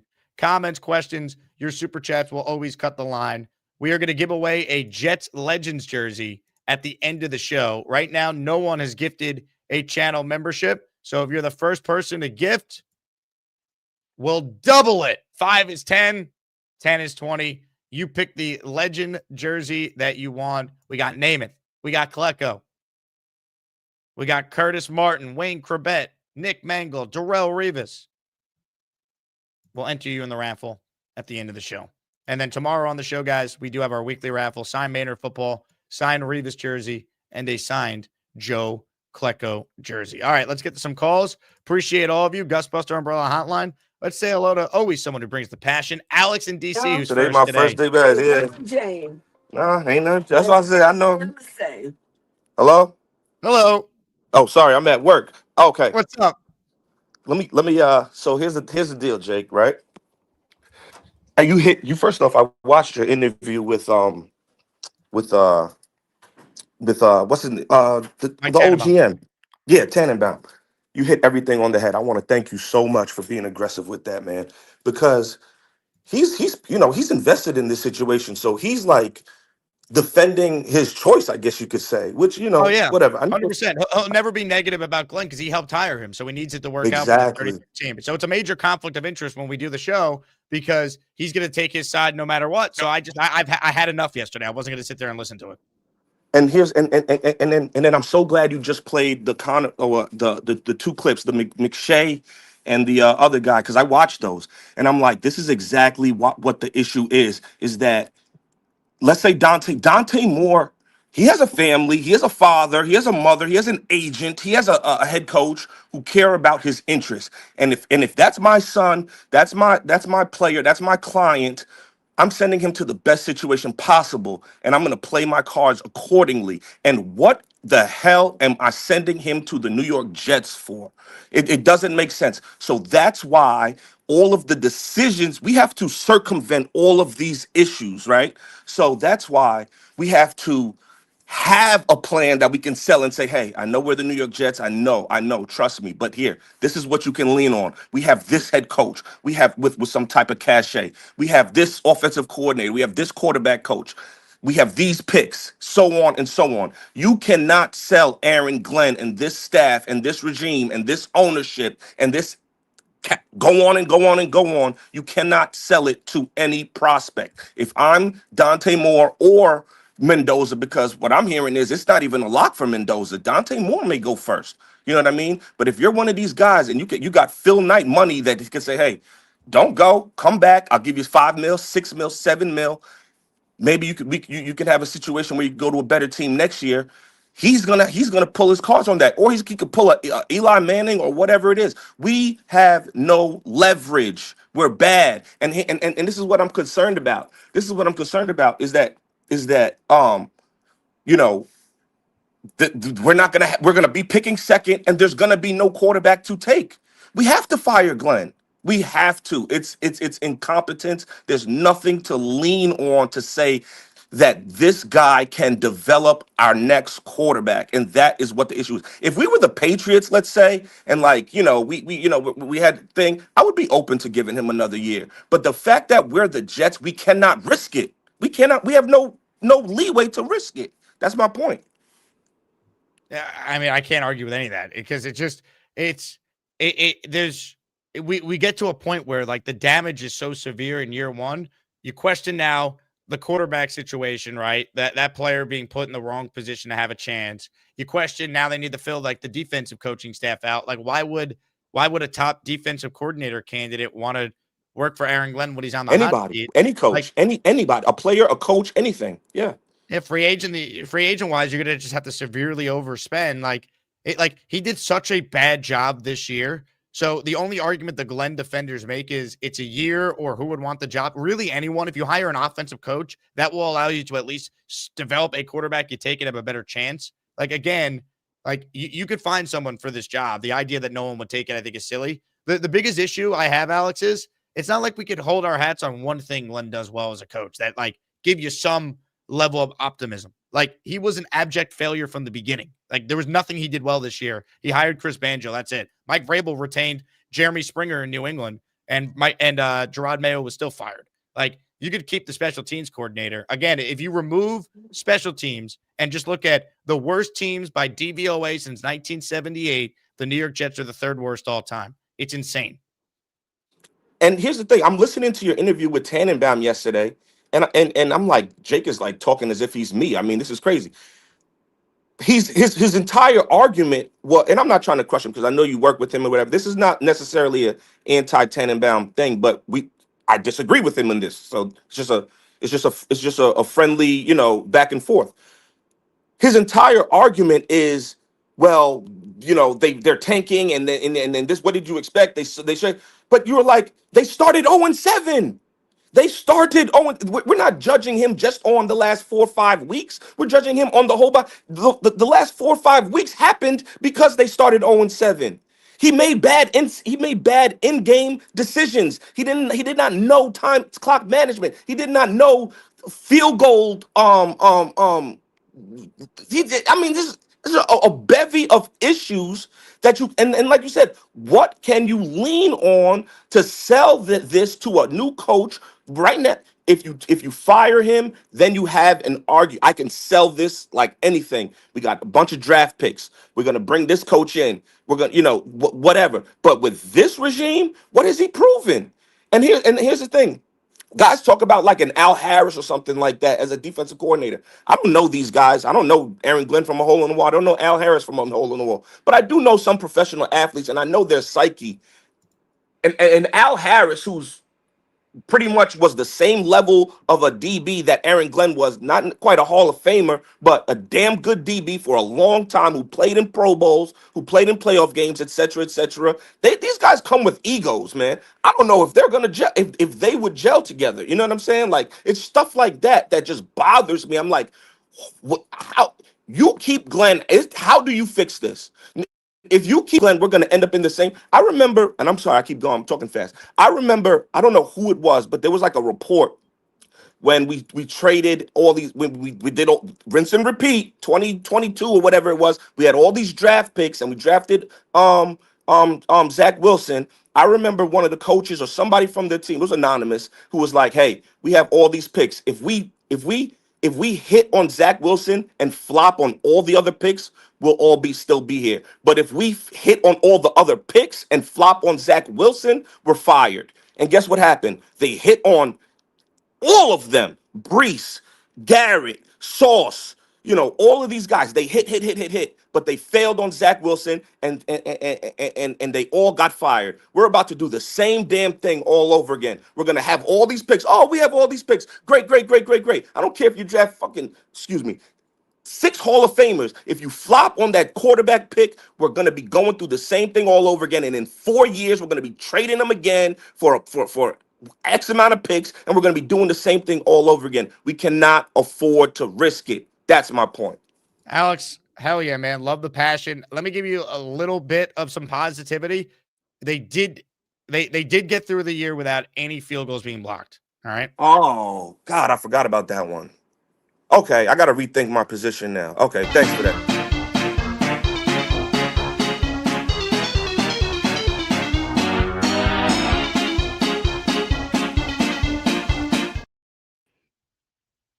Now, ladies and gentlemen, let's get back to the Jake Asman Show right now. The field goal team. Last year we had 3 blocks. This year, we had no blocks.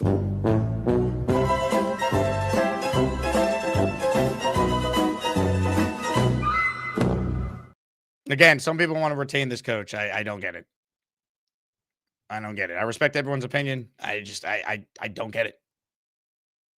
Peacebreaker super chatted, folks. Wow. Oh, the pain never ends. Mike Perez with a super chat. We suck. Hey, Mike, I got something I want to say to you. Happy birthday. Everyone wish Mike a happy birthday in the chat. Let's go. Mike, I believe your birthday was yesterday, but I got caught up with the postgame show. But I wanted to shout you out. Thank you for the support. Everyone wish Mike a happy birthday. It sucks that it happened on a disastrous Jet day. But hey, you know what? At least I got the number 2 pick now. Happy birthday, Mike. His super chat reads, "We suck, but the notion is that he'll go back to school to avoid the Jets is ridiculous. Teams picking at the top of the draft suck. Avoids the Jets this year, goes to Tennessee or Cleveland next year." I agree. Again, I disagree with McShay. I think Dante Moore would still declare, but that's what the Jets are up against is kind of my point. Glenn was supposed to start to change that narrative. Say whatever you want about Joe Douglas and Robert Saleh. They were respected around the league. I don't get the sense that Aaron Glenn's respected the way teams were trying to run up the score on him all year. I think he kind of looks foolish. I think players see through the BS. When he handled the Rodgers situation the way he did, that was a red flag. And again, you have every right to move on from Rodgers. I understood the decision. I disagree with it, but I got it. My criticism was, don't tell me Justin Fields has never been coached up properly. Or don't tell me an Aaron Glenn quarterback is a winner and literally signed the worst starting quarterback from a win-loss perspective ever. That's how bad Justin Fields is. That, to me, is the issue.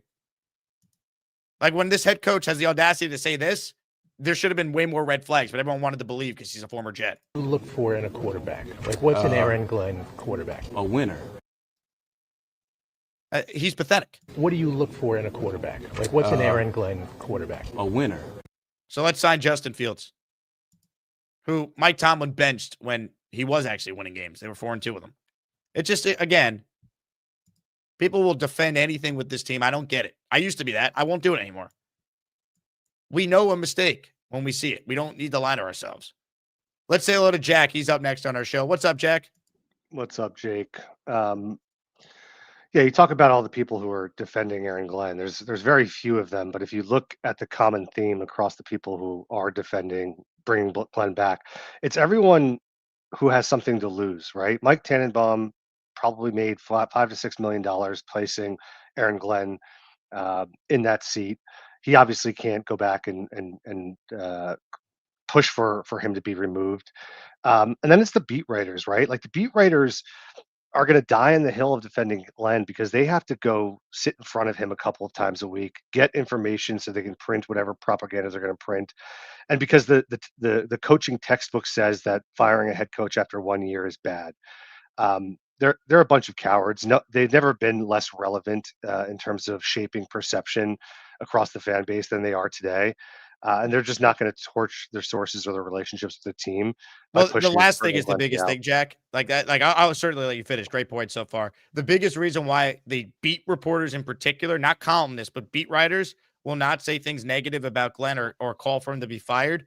The reason is they believe he won't be. So they're protecting themselves Right. because, to your point, they have to be around him at the league meetings. They have to be around him Yep. at the combine. They want to get off the record conversation so they can develop a relationship and get stories. They don't want the uncomfortable nature of calling for the guy's job, then having to be there and talk to him on Monday, Wednesday, and Friday, and then after every game on Sunday for another season. But here's what happens, and we saw this with Gase. Once it gets to a point where it's untenable, right? The Jets start 1-5 next year, then all bets are off and they'll come in on him. But they've been pretty fair with him and easy with him this year because the assumption was he wasn't going to get fired. I think how bad this stretch was, and if Woody just takes a look at where the league is going, he should be fired. It's just a matter of will he. But the second he's fired, you'll hear all the leaks about all the things the players were telling him off the record about Glenn or everything they heard that's negative. They have a whole notebook of things they're waiting to unload. Yep. They just won't do it yet because they're in cover your ass mode because they got to work with the guy, which is understandable for another year. And I actually still think there's a chance that Woody does fire Glenn in the next week or so. I think a couple of things are going to play into that. Number one, I think the first phone call Woody makes today or tomorrow is to his sales office to see what the season ticket sales look like today. They're looking at an empty MetLife Stadium by probably week 5 next year. The other thing that I think you have to consider is like there is a new kind of wave of media, right? Like the beat writers don't have any weight in steering public perception anymore. Woody's kids are involved in some shape, form, or fashion. Are they making front office decisions? No, but they have his ear, and I think they can help shape perception here. And I'm sure they're watching YouTube. I'm sure they're on the Jets message boards reading that 99.99% of people want Glenn fired. I've never, we go through the Manginis and the Adam Gazes and the Salas. There has never been as much fan consensus against a head coach than there is with Aaron Glenn today. I cannot find anybody who is defending them outside of the beat writers and the people who are getting paid by Woody. And I view this as Woody Johnson being boxed in, right? Like his regime is crumbling. And the distraction that he's going to throw to fans and the way he's going to get fans into seats is by forcing Muji with pick number 2 to draft either Mendoza or Dante Moore. And that's going to be the propaganda that they throw out to the fans as a distraction to cover the real problem, which is that Aaron Glenn is an emperor with no clothes. And he's going to throw some bread into the crowd and say, look at this shiny new toy you guys have. Buy season tickets tomorrow. And that's the only way that he can justify bringing Glenn back is by basically creating a distraction to make sure that the fans don't burn the whole place down. I can't disagree with any of that because, again, I think Woody, if he retains the coach, he's going to be tempted to get the quarterback because ticket sales are down. The Jet fans need something, some semblance of hope. Like they'll take more, and you'll have people saying they're going to win 10 games now. And it's like it's just not going to happen with this infrastructure for the coaching staff. Like we've seen this. Like the Jets, unfortunately, folks, if we retain Glenn, I think we're the Titans last year. Like the Titans now have some hope because Cam Ward played a lot better down the stretch. He'll go into year 2. They got some optimism now. Like they'll get a coach. The Jets, it feels like we're about a year away from that, unfortunately, if Moore declares and they take him. Like you just hope Moore doesn't play so poorly that like it's like mentally he's fried, or like top coaches then wouldn't want the job because they don't believe in him. Like I think Dart was able to overcome dysfunction and play well enough where like a legit coach would be intrigued by the Giant job, and Cam Ward the same thing. I'm not sure. Like the Jets, it is so bad right now, Jack. I hope you're right that Woody will rethinks things because I don't know how you could justify bringing this coach back. Yeah, I mean, the last point I'll make here is like there's no other organization that approaches hiring general managers and head coaches the way that Woody Johnson has. If you look through the history, the NFL placed Herman Edwards as the head coach of the New York Jets effectively. From there, you look at the way they've hired. I mean, he basically copied the Patriots, model and trying to hire Mangini. And then from there, it was like, you hire Ron Wolf and Charlie Casserly to bring in Bowles and McCagnon. Then you hire the 33rd team to bring in Aaron Glenn. Previous to that, I believe they'd hired, what was the other example of this where they basically outsourced the decision? I can't remember off the top of my head who it was, but it's what you see in failing organizations all the time. When CEOs want to insulate themselves, they basically bring in an outside consultancy and say, well, we hired the experts and they placed them here. What do you want me to do? It's just bizarre to me that an owner who's been in this seat for 25 years has zero connections throughout the league and cannot seem to make a hire on its own. They've got to consistently outsource this decision to other people outside of the organization. It's very strange. Well said, Jack. Excellent call. Yep. And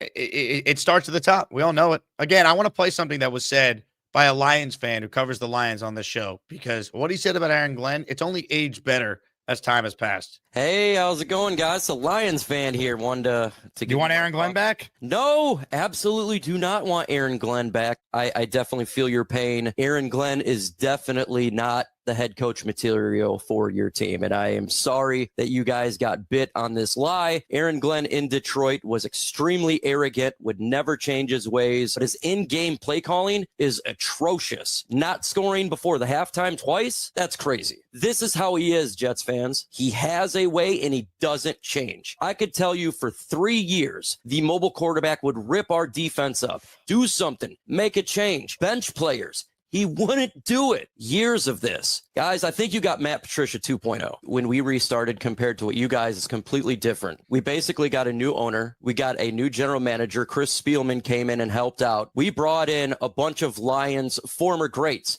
My boss, Herman Moore, he was brought in. You have Barry Sanders in there. Dan Campbell, the blue collar, grit, former player, humble guy. He's never thinking he's better than anybody else. And then you got Brad Holmes, who was all about, finding talent. You put them together. When we had the organization, we had no talent in this team, and we knew we were going to suck. We had nobody, but we had to build it the correct way through the draft. This team has sucked for so long. What we have been doing for many years does not work. We watched the games. We knew that the players were competitive. We knew that our coaches were doing the best that they could do, but we just didn't have the talent. That is the difference between the Lions and the Jets. You guys have far more talent. The quarterback position is one thing that is hurting your team, but the arrogance of Aaron Glenn, inability to remove Justin Fields or bring in another quarterback is what is destroying your franchise right now. I really hope they terminate Aaron Glenn for you and your fans. As a Lions fan, I know what misery is like. I know what watching terrible football is like. And I know when you have somebody that runs a franchise that can really hurt it for many, many years. I really hope they let him go. I think you guys made the wrong hire. I think the media completely lied to you. Everybody said he was this great genius, but as a Lions fan who watched defense every single game and called plays, I was losing my mind. It is not what they told you. Yes, we had injuries.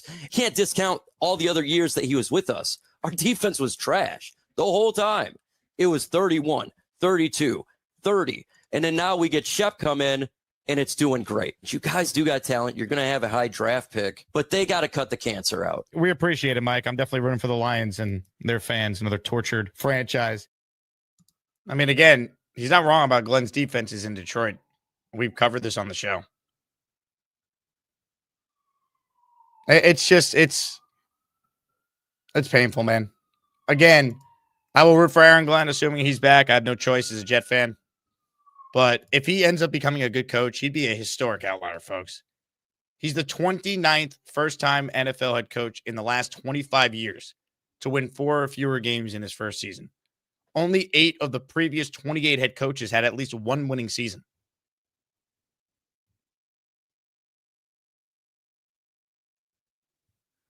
Of the coaches that had winning seasons, look at their playoff records. Todd Haley 0-1, Jim Schwartz 0-1, Raheem Morris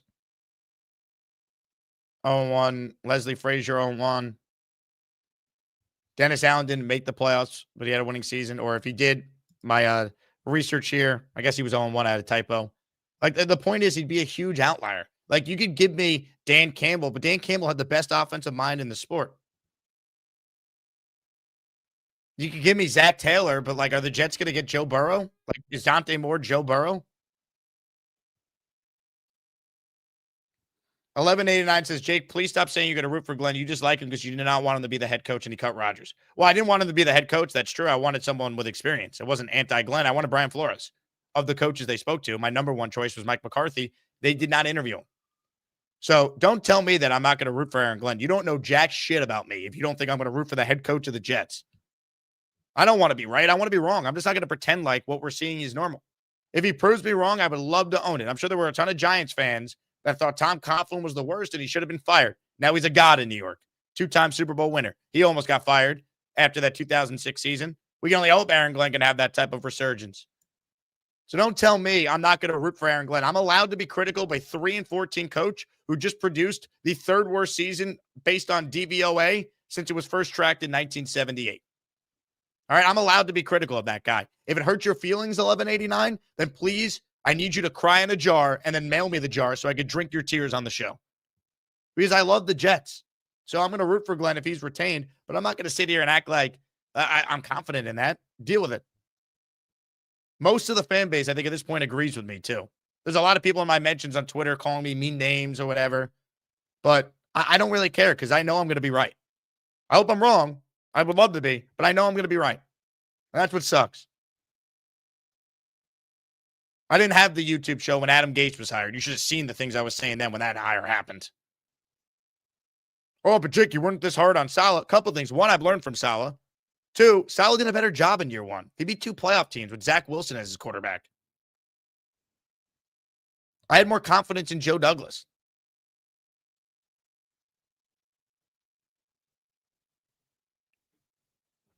Justin Fields was Glenn's handpicked quarterback. Compare that to Zach Wilson, who was a rookie. I'm like, give the guy a break. He's going into his year 2. He needs time to develop. What bothers people the most is what Leon said here. I had the Jets at 4-13 immediately at the beginning. People don't like that I've been right, which I want to be wrong. In fact, I started to actually buy into Glenn's nonsense over the summer. I moved my win total up by 2. I should have stuck with 4. Bino says, reality is no assistant of merit. Wink, Schwartz, Al Harris is working for this guy. Free agents, they'll have to overpay. Moore may stay, and we're in a bad spot. I agree. Again, Pete Carroll got officially fired, so the Raiders could fire him after a year, but the Jets need to retain Aaron Glenn. Really? Jesus Jerry says, silk PJs, Jake. Jesus, this is a polo shirt, man, from Chubby's. They were a sponsor during the season. It's not pajamas. I don't have jet jammies. Let's get to more of your calls here. Appreciate everyone who's continuing to tune in and watch the show. NYC Restaurant Guys next. Hello, NYC. Hey, Jake. How you doing? First time calling in. Been listening to the show since about the draft. So beginning of the season, just wanted to make, a point. I listened to your call with Mike Tannenbaum, and I'm sure he's a lovely guy, and I know you have a personal relationship with him, but I can't get over his wild defenses of what's happened. And especially too, when he's talking about how it was a good thing that they tanked. And it's just I feel like there's 32 teams in the NFL and there's so many ways to look at the good ones versus the bad ones. And it's okay, so every year the Browns were horrible. They were building something, and every year that the Lions were horrible. And he just and then he talks about Quinn Ewers, and it's they're being competitive. It makes no sense to me that he's well, they're trying out Quinn Ewers. They didn't go get a veteran. I'm yeah, they were kind of in the game against the Patriots the other day. They still lost by a few scores, but it wasn't 38 or 35-8. It makes no sense to me. He had no defense, NYC. That's the bottom line. Again, he helped hire him, so he's going to blindly defend him. If you gave Mike Tannenbaum truth serum, he didn't think it'd be this big of a disaster. He picked the Jets to win week 1. He picked them against the Bills week 2. He was on TV talking about how with good coaching and a running game, that's a recipe for success. You can go to the playoffs. I did my best to challenge him with just facts, logic. He's someone who tells me no excuses. I'm great that Aaron Glenn's 3-14. Let's not make excuses. He also once told me that, if the Jets of September, if the Jets are going to get better throughout the year and the Jets in December will be able to beat the Jets of September, that's a bunch of horse shit, obviously. Their best performance was week 1. Isn't that all you need to know about what type of coach Aaron Glenn is? Their best performance was week 1. There was never any improvement after that. Absolutely. And I think, the one thing, and it sounds easy because, again, the talent that we traded away was not brought in by Glenn and Muji and these guys. So, they made a good move by getting rid of talent. And the one thing I will lend to them, and you know what, like, this is the reason why Dable got fired in the middle of the season this year with how he was treating Jackson Dart and like trying to protect his own job, is, if he had that conversation, Glenn, with Woody to say, look, like, I want to make some deals that are going to make us worse, but like better in the future. That makes sense. Like, I think if we were at the end of the season, still having Sauce, still having Quinnen, and none of that draft capital, and had maybe won 1 or 2 more games, would be like, I don't know where the hell we're supposed to go now. But again, though, it's just like, it's such a cop out, because it's like, I think that they made decisions that made sense based on how the season was going, but like that can't be construed to say that it was their plan. And I think that it was kind of like things went sideways, which they accepted, and then made a move that, made sense for the team going forward, which, as a Jets fan, I appreciate that they didn't just say like, no, like I said, I'm here to win now. So even though we're 0-7, 0-8, whatever it is, like, I'm going to hold on to these guys and not try to gain draft capital because I don't want to look as bad. Like, that's, which again, if that's the only compliment we can give them, it's kind of proving exactly where we're at. But yeah, just every time you talk with Tannenbaum, like, I cringe watching it. Like, I can't get over. And again, I know he was involved in the hiring of Aaron Glenn, but it's almost like, he's doing what the Jets are doing, which is not accepting the failure. And, the last point I'll make that probably bothers me the most, I'd say, talking about the Bills, talking about the Dolphins, and then the Patriots, like our division rivals, is like, the Patriots literally just did this, and they showed us exactly the right way to handle it. Like, they had the exact same thing. And the funniest part of it in my head was, I was like, well, at least Aaron Glenn didn't like call out the players for not trying like Gerard Mayo did. And then he did it and walked back on it. And I'm like, oh my God, like, it's almost like we're in like a movie where it's like the same thing is happening all over again. And we're not going to do what the better franchise, the better organization, and the now better team did to fix the problem.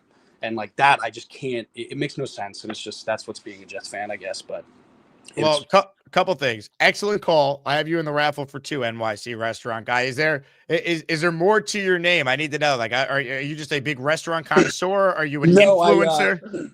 Why it's been tough for me to call in. I've tried to call in, I think, a few times, but I own a restaurant in New York, in Midtown, like a few blocks from Times Square. So a lot of times when it's hard for me to like sit and, in the chat, because I know you go through, the queue of who's waiting to call in. But today I wasn't in the restaurant. So I was like, you know what, I'm going to get on because, finally the end of the season is here. So this is a little bit of a, our unfortunate bonus. But it's called Bardo. It's BARDOUGH. It's like we do cocktails and brick oven pizza and everything. It's a good spot. But yeah, I've been listening to you for a while, and I appreciate your calls and everything. So I appreciate getting on today. That is awesome. Well, maybe we'll do an Asmaniac meetup at your restaurant at some point. Would love that. I appreciate that. Absolutely. You guys, hey, shoot me an email, asmanjake@gmail. I want to send you some merch. I'll send you guys a pennant too for the restaurant or whatever. Would love that. Appreciate it, Jake. Thank you. You got it, man. Great call. Appreciate your support. That's awesome. Bardo, Midtown. Support a fellow Asmaniac. To anyone who's in New York City like I am, I'll be checking that out. Ralphie in the raffle for 2 with this $10 super chat. I was 28 when Leon Hess said, I'm old, I want to win now, when firing Pete Carroll. Now I'm 58 and I feel the same way. What a wasted season. Did Leon Hess say that after he fired Pete or when he fired Kotite? I thought that's what he said when he fired Kotite and then got Parcells. I could be wrong, though. I'd have to check that. Either way, what he needs is Leon Hess moment. It's unfortunate because Glenn was supposed to be a Parcells disciple. Aaron Glenn's a Rich Kotite disciple. He's not a Bill Parcells disciple. Let's not stain Bill Parcells' name.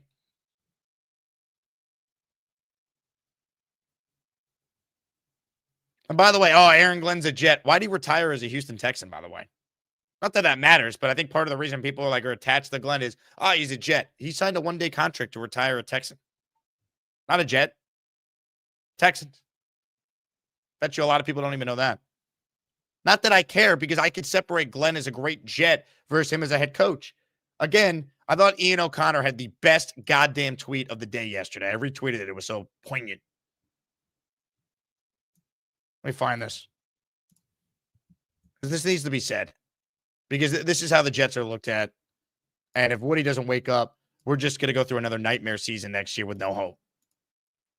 Ian O'Connor of The Athletic, best-selling author, friend of the show, he tweeted, if you asked the other 3 AFC East teams if they'd liked Woody Johnson to bring Aaron Glenn back as Jets coach, every single coach, player, scout, and exec with the Bills, Pats, and Dolphins would say yes.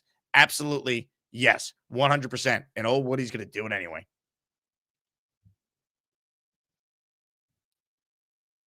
This is the spot where we find ourselves in, people. Wake up. Another great tweet yesterday was from Dan Hansis.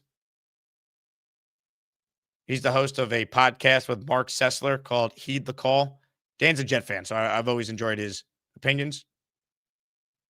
The Jets should fire Aaron Glenn, and yet he'll survive because A, he signed a 5-year deal, and B, there's an odd perception there's no clear upgrade. This is as obvious of a one-and-done case as you'll see.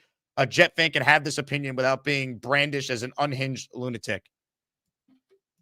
That's right. People say I'm a lunatic for calling for a coach who just produced the 3rd worst season in the history of DVOA to be fired. Now, I represent the voice of the Jet fan that believes this dog crap coach will never win here, and we're delaying what we all know is coming. And Dan Hansis does as well because he's spot on. We got some memberships flying off the shelves. Jordan is the first to gift. I said I'd double whoever did. Actually, you know what? I lied. I'm sorry, Jordan. Christopher gifted 1 earlier. He's in for 2. Sorry, Jordan. But you're the man. I'll put you in for 5. I'll give you 6 because I feel like I kind of blue balled you there. We'll give you 6 entries instead. He's in the raffle, giving away a Jets jersey at the end of today's stream. Hit it, AG. We're here to win now, and we're looking forward to it. So any questions? When will you start winning? Heck says Raiders fired Carroll. Jets can do the same with Glenn. Of course they can. It's the question of will they? Ryan McCarthy in the raffle for 1. Bino says, then we're all lunatics. Yeah. I ran a poll yesterday. I think it was 88% wanted Glenn gone. Mike Perez says, Jake, thank you for the video. Appreciate everything you do for the community. Currently dealing with the flu. I blame this team. Let's hope we get the right players. Happy birthday, Mike. I'm sorry you're sick on your birthday, man.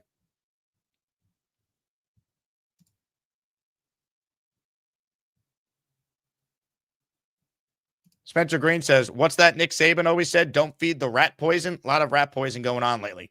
Nick Saban also said, if you make a bet with a Jet fan, you should pay up and not ditch the show for months. Take that, Spencer Green. Where's my money? Where's my money, bro? We had a bet, Jets Ravens, and you backed out of it. I didn't forget, Spencer Green. The Asmaniac community never forgets. All right, we're like the Stark family. The North remembers.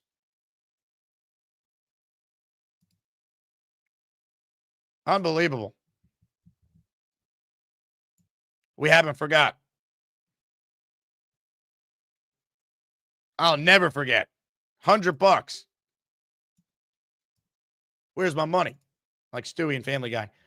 Anyway, let's get to more of your calls. We still got some legends to get into here. Ladies and gentlemen, he has a brand new intro that is sweeping the nation. Ladies and gentlemen, the champ. The only thing worse than the New York Jets is cheap-ass shoes and head coach blues. At least we got Muji and some first-round picks. Jake, my brother, I'm trying to get hype, but this team sucks, and Joe Bonesy needs me to sell new flippers to this fat dumpster fire.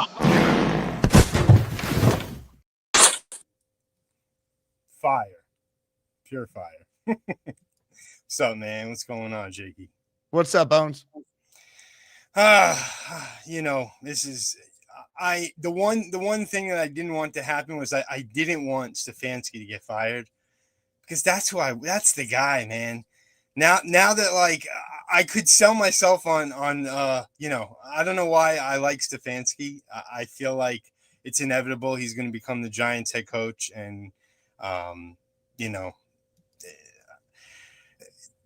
this sucks. Woody Johnson is not doing it. You are doing the best campaign that you can to try to get the message across, and there's no way we're reaching this guy. They have a friendship, a connection. It's more than just he's the coach of the Jets for Woody. He hugs him every day. It's not happening. He's giving him this second year, and we are going to sit here and hurt and be mad, and it just sucks because this is I would be shocked beyond belief if we actually fired Aaron Glenn. It's not happening. It would have happened already. I feel like it would have happened already. See, I don't know, because we do see sometimes a couple of days go by and then coaches do get canned. So you're probably right. Again, I'm preparing for him to be back, but I mean, He shouldn't be. We'll still continue to talk about it for a couple days till it's fully confirmed. Till we hear they're interviewing DC candidates, then he's back. Yeah, exactly. No, that's true. I just it hasn't been this bad since it has to be Gase's second year, where I found myself yesterday in the third quarter, like, what the fuck am I doing? Why am I watching this game? I've never not watched a Jets game and finished a Jets game until yesterday in the third quarter. Instead of me just sitting in front of the TV, I started going back and forth and not really paying attention. Like, it's the first time, and even through these last couple weeks, my crazy ass is still sitting there watching us just get lambasted and just like yesterday's beating. Glenn's demeanor, we're in a lot of trouble because coaches are going to get hired that we wish we could have, and the only faith you can really try to talk yourself into is if me and you right now were to close our eyes and not look it up, could we name our defensive starters not on the defensive edge and Quincy and I'm talking about like Womack and like these guys like if you ask most of us in the chat who was on defense yesterday, they're not going to know the names. Like, so while we are getting beaten beyond belief, I feel like it's our preseason squad. Like we're really the players who were playing yesterday were playing in our preseason fourth game. I mean, where were these players when they won 3 of 5 though? Right. And then we were feeling good and lauding the head coach. And then all of a sudden now they just quit on him, or the 0-7 start. That's the concerning thing. AZ's hurt. I feel like Brown Jr. was hurt.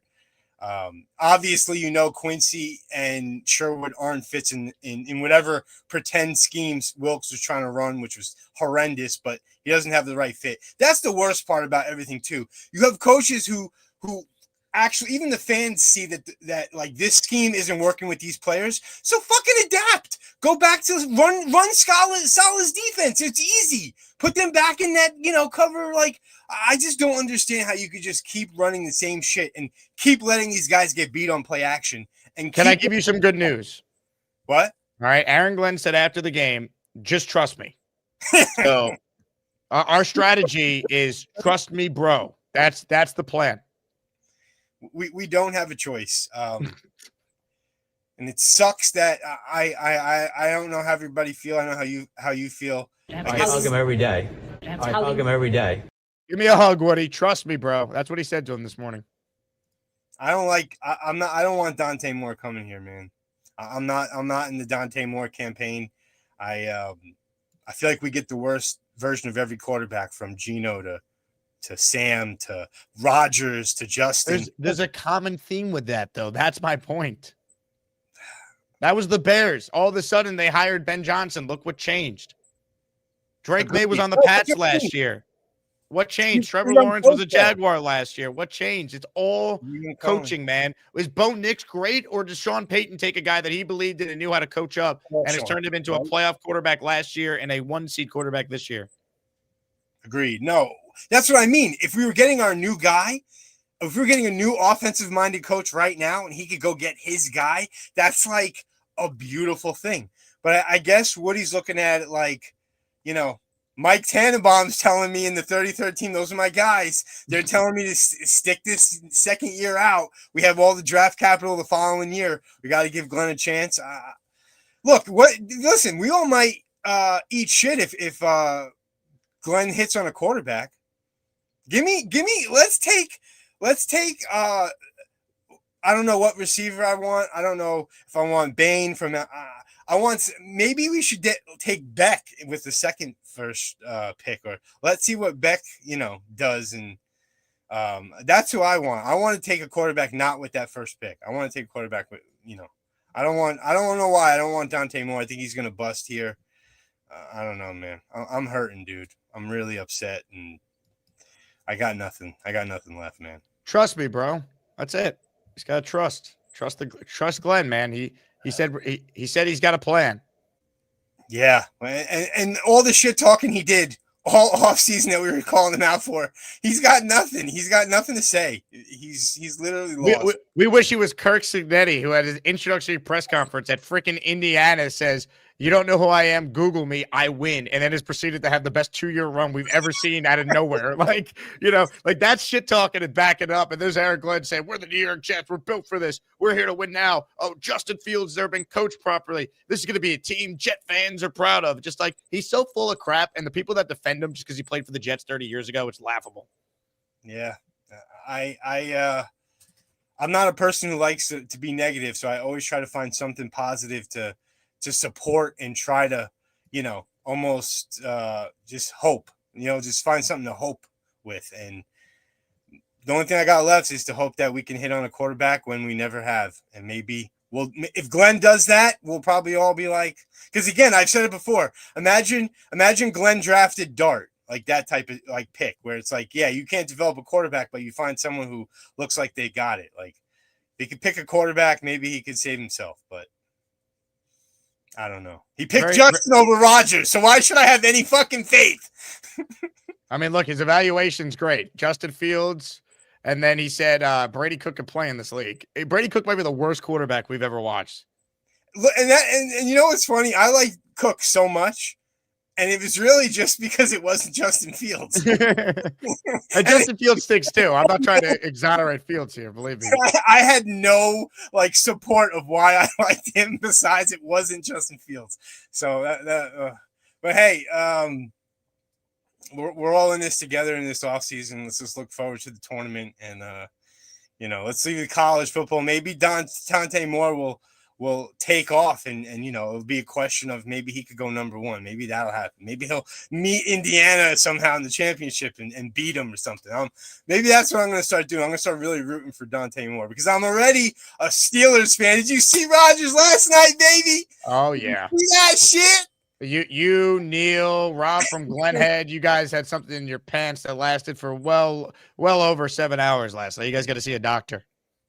You know what though? That's why it's Jets luck because the Jets they would have made that field goal against us. We would have missed the extra point, and then they would beat us on that field goal. Honestly, I was happy for Rodgers because he got screwed by Zerline last year, so it was nice to see him get a break with a kicker on the other side screwed it for him. Hell yeah! I didn't think Rodgers was going to be able to come back to both of those touchdowns and answer. Those are two big plays by Baltimore. He's got no DK Metcalf, and he still got it done. So. Yeah, I'm rooting for them. I'm rooting. Here's here's how I'm rooting for teams in the playoffs. Who's ever playing the Patriots and the Bills, and then Rodgers and Darnold. That's who I'm rooting for. Me too.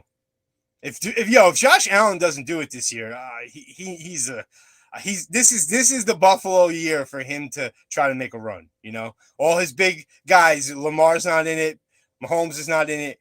We're gonna have a new team. So.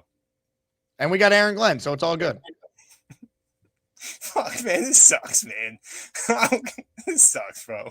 Ladies and gentlemen, our most positive caller has got nothing to say. Bonesy, you're the man. Give him a hug, Woody. I hug him every day. I hug him every day. As Maniac Madness is approaching, folks, get ready. At least we have that to look forward to.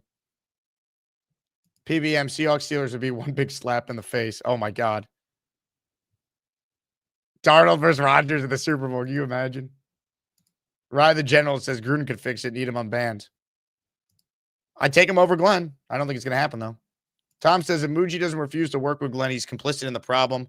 That's a tough spot for Muji. But again, if I'm him, I'm starting to separate myself from this head coach because I think he's done a good enough job where I'd be okay with him staying on as the GM and being a part of the coaching search.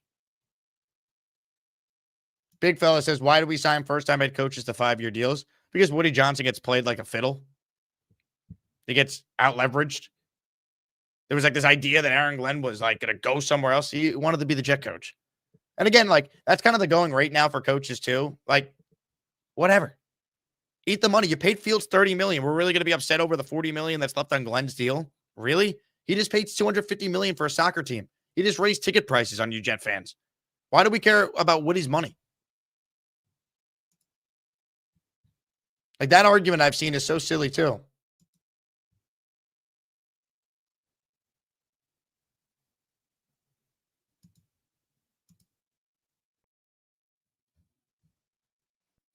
Again, Muji's done fine. I would get rid of him if it means that Glenn is gone too, because Glenn has the final say on these decisions. Where I think Muji's differentiated himself is some of the in-season stuff. Like that's him scouting players. Glenn's not doing that during the week, putting game plans together.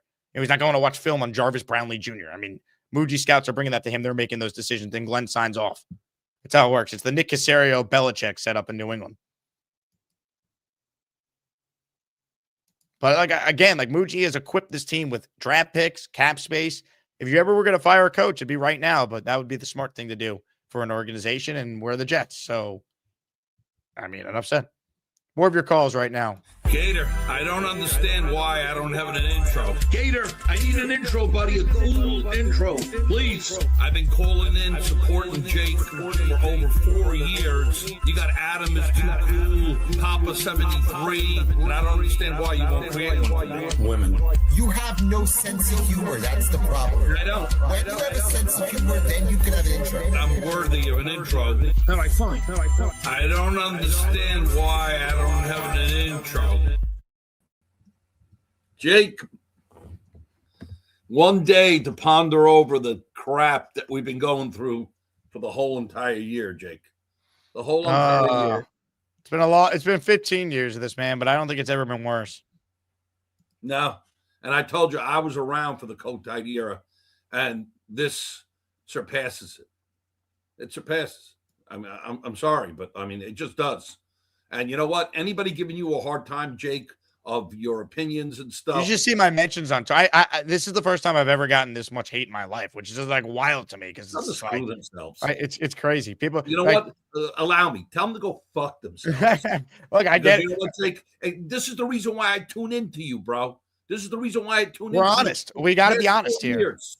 I appreciate it, Rob. Thank you. Yeah, I mean, again, like we're honest around here. Believe me, I would love nothing more than to be wrong about Aaron Glenn, but I'm not going to sit here and pretend like I am. All I want you to do is tell it like it is, Jake, and that's what you do. You stand up to these clowns and you tell it like it is the reason why I keep tuning into you, because you know what? You tell it like it is, and that's all I want. I don't want you to sugarcoat it. I don't. I want you to tell the truth. Now, you know what? You touched upon a couple of things that I have to talk about, and one of them was what you said to one of the callers there when you were saying, actually, it was Benigno. Now, I love Benigno. I'm on key with Benigno, other than the Rex Ryan hiring. I'm not there. But where I think Benigno is wrong, and I love Mike Kumba Neal and Peter Castro, but we bump heads with this, and you touched upon it. I'm sorry. It cannot be that all these guys all of a sudden suck on our team and they forgot how to play football. Bonesy kind of said it. You know what? These guys are not playing well. Use a little bit of Salah's system to get these guys going until you come up with a system that works for everyone. Because it can't be that Jermaine sucks all of a sudden. I know he's coming off of an injury too, but it can't be that Jermaine sucks all of a sudden. McDonald is so inconsistent. Sauce went from all pro to tradable. Let's get him off the team. Quinnen didn't want to play here anymore. So you know what, Jake? It's easy for Neil to say, oh, these guys are overrated. They just suck. No, I don't buy that. I'm sorry. This is where I butt heads with them. I love those guys, but I butt heads with them. I think it's the coaching. I really think it's the coaching. We're going to get rid of all these guys, and we're going to start with all brand new guys, and we're going to sit here, Jake, for like 4 or 5 years until this team is good. You got to keep some sort of a core, something. Some of these guys at least retained Jermaine. All right, Sherwood flourished under Salah's system. He looks lost under Wilkes' system. Does that mean this guy is no good, or something in between? I don't know. But you know what? We can't get rid of everyone. That's bullshit. But when the phone rings, we got to make a call to Mike McCarthy and beg him to clean this fucking mess up, Jake. Because you know what? Aaron Glenn, one more year on this team. It's kind of like what you said, Jake. We're delaying the inevitable. That's all we're doing. We're sitting here, 30, 40 million. What's the freaking difference? You're right.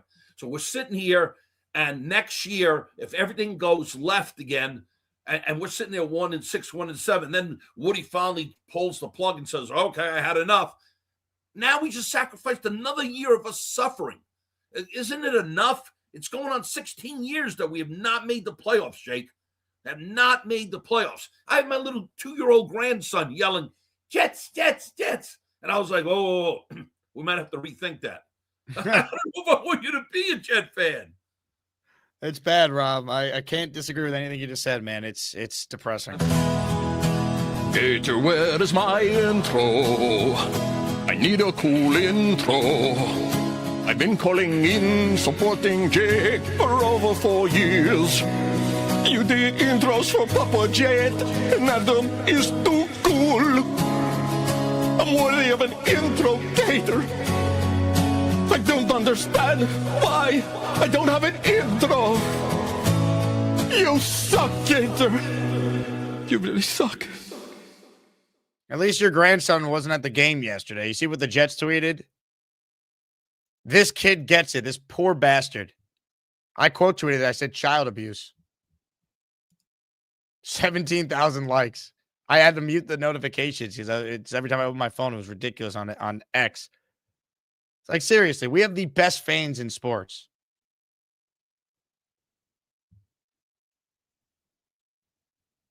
And we get nothing, man. There's no worse team in franchise history. Or there's no worse investment or ROI, like return on your investment. ROI. Than being a Jet fan. Like, it's brutal. This poor kid. Papa Jet says, Rob's intro is making me and Adam famous. It really is. I love that. Also, I want to clear up the Spencer Green stuff here. He's currently fighting with Dave Briga. Briga, send me your email so I can show you where he said, texting to confirm our Jets bet. What I'm paying. Okay, let's set the scene here, Spencer. You bet on the show, as we did the previous week, $100 to win either 700 or 750. I wasn't sure what we agreed upon. So I simply said, hey, is it 700 or 750? I was good for the bet. I was just trying to confirm how much did I owe you. All right, I will show the receipts here, right? I emailed Spencer on Sunday, November 23rd at 9:47 a.m., confirming we're locked in for 100, for 700, or was it 750? I forget. Never heard from him. Wednesday, November 26th. Never heard from him. He finally answers me back. Goes, yeah, man. Have finals I've been working on and getting ready for the 4th round of the playoffs. What's up? What's up is you never paid me, Spencer. You owe me $100. Now, if you don't pay me, I'm not going to break your kneecaps or whatever. It's fine. It's just a principle thing. But you never responded. We made the bet on the show. I just was confirming because I didn't feel like looking it up. Was it 700 or 750? This is a bet. A bet was agreed upon in the chat of the show verbally. So that's all it is. Again, I was confirming. I was going to pay you, but I don't know how this could be misconstrued. It's clear as day in print. Ladies and gentlemen, more of your calls right now. He thinks that Gorman needs to get a freaking job. This cowboy hates to see us maniacs complain. What they call him, one-punch trigger. You need to get a job. What they call him, one-punch trigger.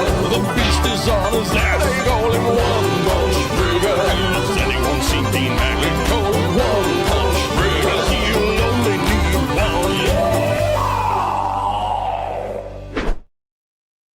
Jake, what's happening? Dave Briga. Hey, I got some breaking news, not Jet related, but NFL related. Jonathan Gannon has been fired. So Gannon out, Stefanski out, Raheem Morris out. We know the Giants have an opening already. The Titans have an opening. Nothing on McDaniel to this point. Sounds like they're going to hire a GM first and then figure out the coaching search in Miami. So that's the latest on Black Monday so far. Carroll out too. I should mention that. We knew that was coming. Yeah. Well, Black Monday's for unachievers, right? The Jets need to keep their coach for another year of this miserable. We all know he's staying, right? We all know he's staying. It's not going to change. We have to go on vacation in 2026. It was, nothing is going to change. I'm going on vacation. I can't take this losing. I really can't. I mean, I feel bad. I mean, I've seen a lot of bad stuff, and so have some of the guys like Neil and We just heard Rob with his rants, and I mean, it's just getting worse and worse and worse. And you know what? I can't root for guys like Rodgers and Sam Darnold. I mean, they're ex-Jets. They didn't bring anything here, and I get it. We got stuck with Fields because our head coach thought he could reform somebody that couldn't even throw the ball, couldn't figure out a second read out of his mind. I mean, so we were stuck. So he knows everything. He's not a teaching coach. We see that. We got a good coach in Banjo that knows how to teach. Even yesterday, I saw the play at the goal line where they kept the ball, in the field. How come Glenn can't coach like that? He's supposed to be a defensive guy. Okay, you had that. We had our defensive coordinator who couldn't figure out anything, Wilkes. We only got, we said, yesterday became a day that will live in infamy, as a president of ours said many years ago. 17 games, no picks. That is a day that will live in infamy. You will never see that again. I guarantee that. If anybody's a betting person who give it a bet on that, you'd win a fortune. We'll never see that day again. I It don't will never get it. happen again. It's the most unbreakable record in sports. It will never happen again in the history of professional football. You know what? After the game yesterday, for Glenn to say he wasn't embarrassed, like, I get it. Okay, you should be ashamed of yourself, not embarrassed. Yep. I mean, come on, man. Come on. You don't even make a good appearance speaking. I mean, I've had it. Really, I've had it. I mean, it's just there's no words. We've used all the words. Everything. Words have been used up. Words are cheap. The proof. We need proof. Is this thing is how good? We're leaving this man in charge of all these draft picks, and then all this talk of Moore. The Moore's looking at number 2 draft choice, sticking in his face. It's all fit. Would you want to come here?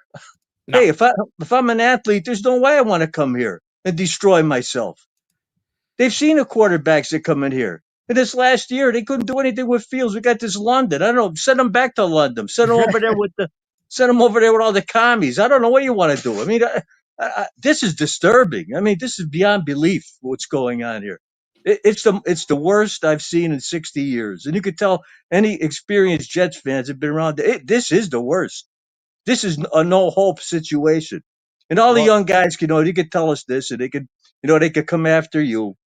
And as far as Spencer Green, he's going into the legal profession. If he put his hand, if he put his sign on the dotted line, he should know that was a bet. Yeah, I don't know. The bet was know. locked in. I just wanted to know if I was going to owe him $700 or $750. The bet was locked in, and he paid me after the first bet we made the previous week, and he paid right away. So I'm not quite understanding why it's taken so long to get my money, Spencer Green. But hey, to each their own. Well, he's claiming one thing and you're claiming another, so we have a legal issue here. So I mean, it's in print. It's literally in writing here, and I could find the tape on the show. I'm sure he claims no. In the chat, he claims no. Jake, he claims no. Well, I'm sure Boomtown could dig up the receipt. Dig it up. We have to prove him wrong. He's a legal guy. His reputation is on the line here going forward. It's your word versus him, so we need to prove. So, Boomtown, get it up. Get it up, man. I don't want to. You know what? We're coming after each other too much in this stuff anymore. This is how bad it's got. We're going after each other's throats here. I mean, it's bad. It's bad. It's bad when we have to. It's one thing we get at Tasmaniac Madness when it's all a joke and this and that, but this isn't a joke. This is painful. This is, it's painful. It's just, to come after each other, to, not to have any hope, to be putting hope for people to come after each other because one portion wants this guy to stay and the other one sees the handwriting. They see the proof in in the way we play and the games that we play. Yeah, it's a bad roster. The roster stinks and we have no quarterback. It's a day that will live in infamy as a Jet fan yesterday. Not comparing it to December 7th, 1941, but it's bad. It is bad. And I don't know how we can hang in there like this. I really don't. I mean, we have to go through a whole off season like this.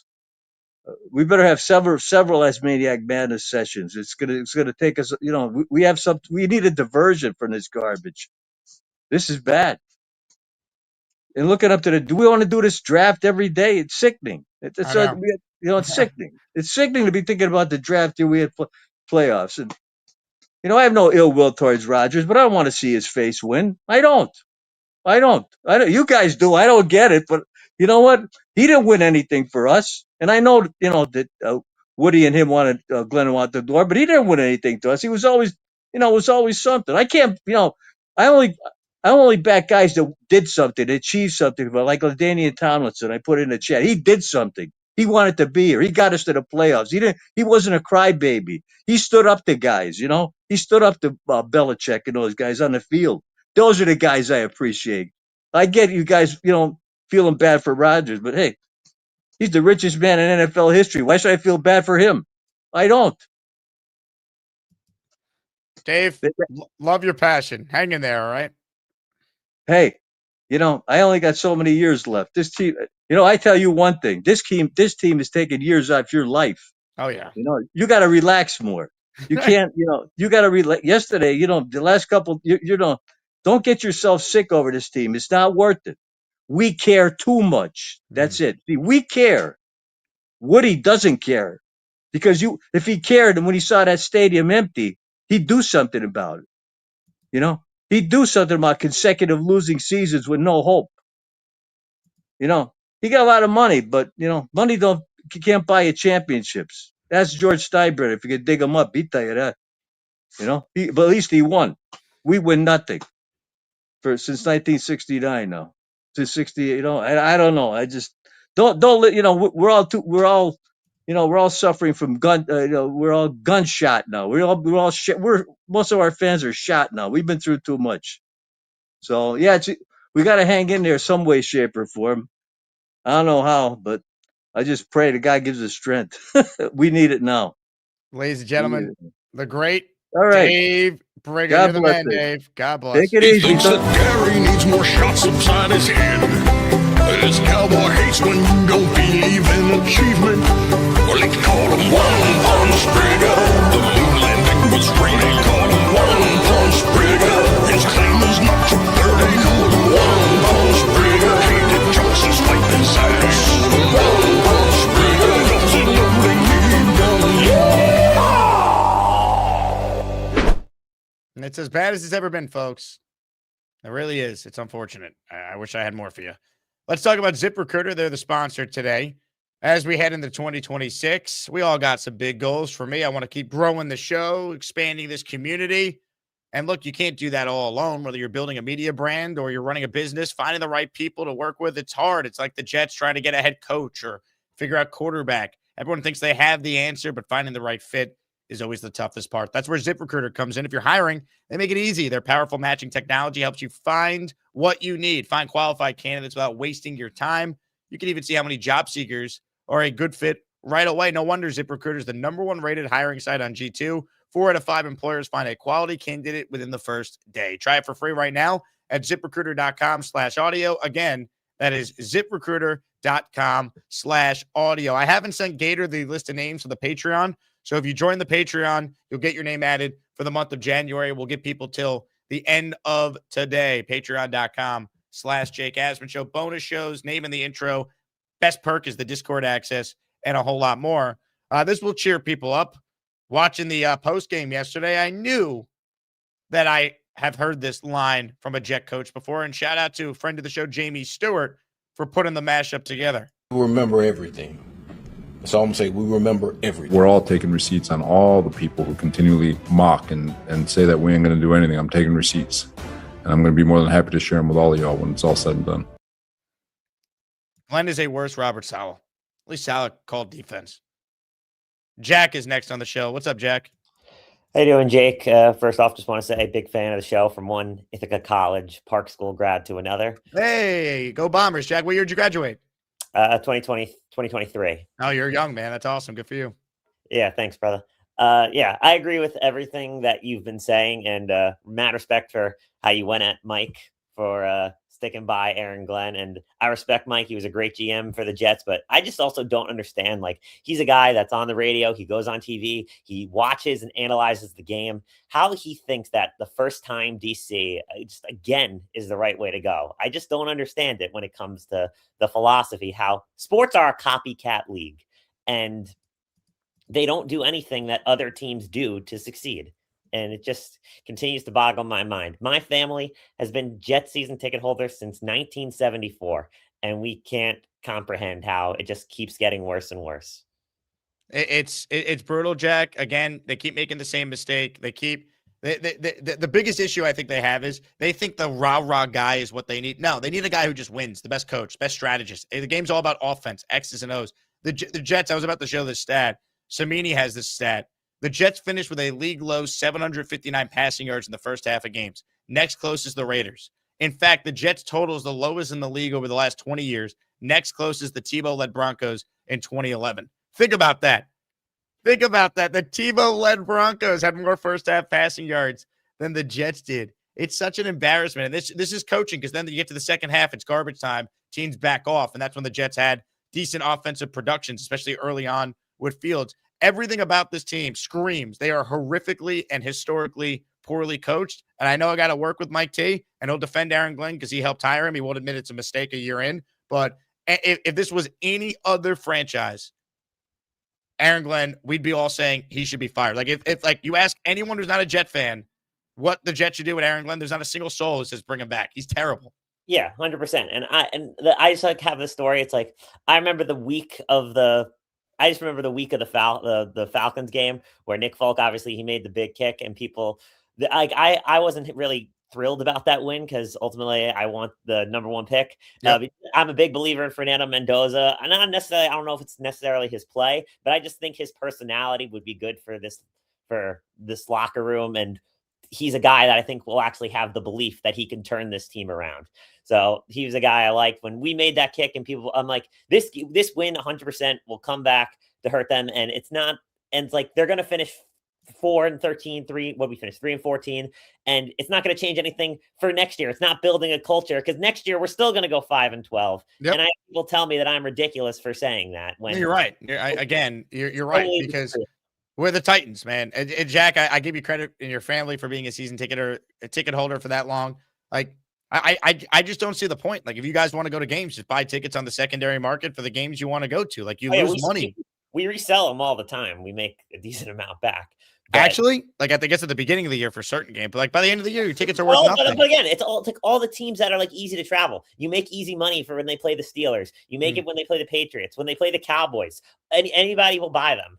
So you make it back in that sense, because 70% of the crowd is the opposing team's fans. And like coming into this season, we have $100 million and we have 12 draft picks. This almost screams to me in a situation again. I like Muji. I want to give him the benefit of the doubt. I don't know who I know they came in together. I don't know who's has more say in terms of who they're going to pick and who they're going to sign. I hope it's Muji, but it screams to me a situation almost like McCagnon when under the first year Gase. You're going to let him do the draft. You're going to let him spend $100 million, and there's a chance they're probably going to start 1-5, 1-6, and then we're just going to fire Glenn anyway. So I don't understand why we don't just cut bait now and get any person on the offensive side of the ball, especially if you're going to draft a quarterback. Well said. Jack, go Bombers, and I'm putting you in the raffle for 2. First-time caller, right? Yeah. Awesome. I'll more, though. Appreciate it, Jake. You got it. Please do, man. We need more level-headed takes like that from especially season ticket holders.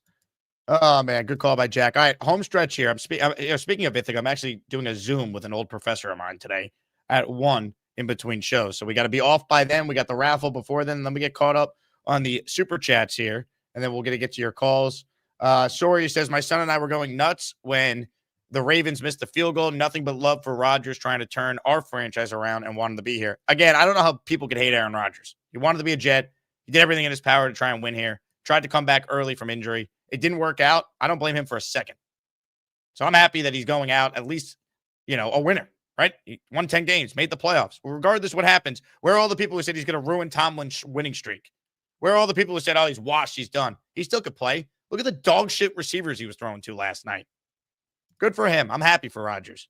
It never would have worked with him in the Jets, though, because this head coach, Aaron Glenn, would have ruined it. And all the blame would have been on Rodgers and not the fact that we have an incompetent head coach we will never win with. So I'm happy for Aaron. I'm rooting for him. I'm rooting for Darnold. And I'm certainly rooting for any team that plays the Bills or the Patriots in these playoffs. Ace Tag says, Jets went from Bowles to Gase to Saleh, now to Glenn. Even if we fire Glenn, who's to say we won't do worse again and hire Matt Nagy and OC, no less? Honestly, that's how downtrodden I am. I'd take Nagy. I won 12 games in Chicago. Like, I don't want him. Again, there's other guys I'd prefer, but like, at least maybe he could develop the quarterback. Brutal. Just keep hiring first-time defensive coaches. That ought to work. We remember everything. That's all I'm saying. We remember everything. We're all taking receipts on all the people who continually mock and say that we ain't going to do anything. I'm taking receipts. And I'm going to be more than happy to share them with all of y'all when it's all said and done. Okay. Sorry says AG should be one and done. Delays the inevitable. Agreed.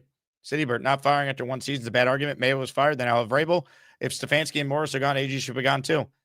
Pete Carroll just got fired. Here's the updated graphic, by the way. Oh, you can't fire a coach after 1 year. It sets you back. How set back are the Patriots? How set back are the Panthers? How set back are the Texans or the Broncos or the Jaguars or the Browns or the Cardinals or the Niners? This dates back to 2016. Look at the list of one and done coaches. Now look at Aaron Glenn. 2025 DVOA. The third worst DVOA on offense and defense combined in NFL history since 1978 when they started tracking it.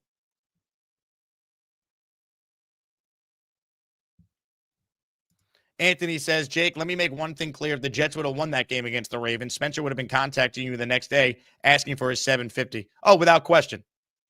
Without question. Spencer Green would have been up my ass asking for his money. We had a verbal agreement on the show, and we had made a bet that he paid off the prior week. So I simply just forgot, was it 700 or 750 I was going to have to owe him if the Jets actually won. That's all I was just trying to confirm. I knew the bet was locked in. I wasn't going to renege on it. You guys saw the receipt. I agree with you, Anthony. And I'm a Spencer Green fan. But I don't know why this man can't pay me my $100. I don't get it.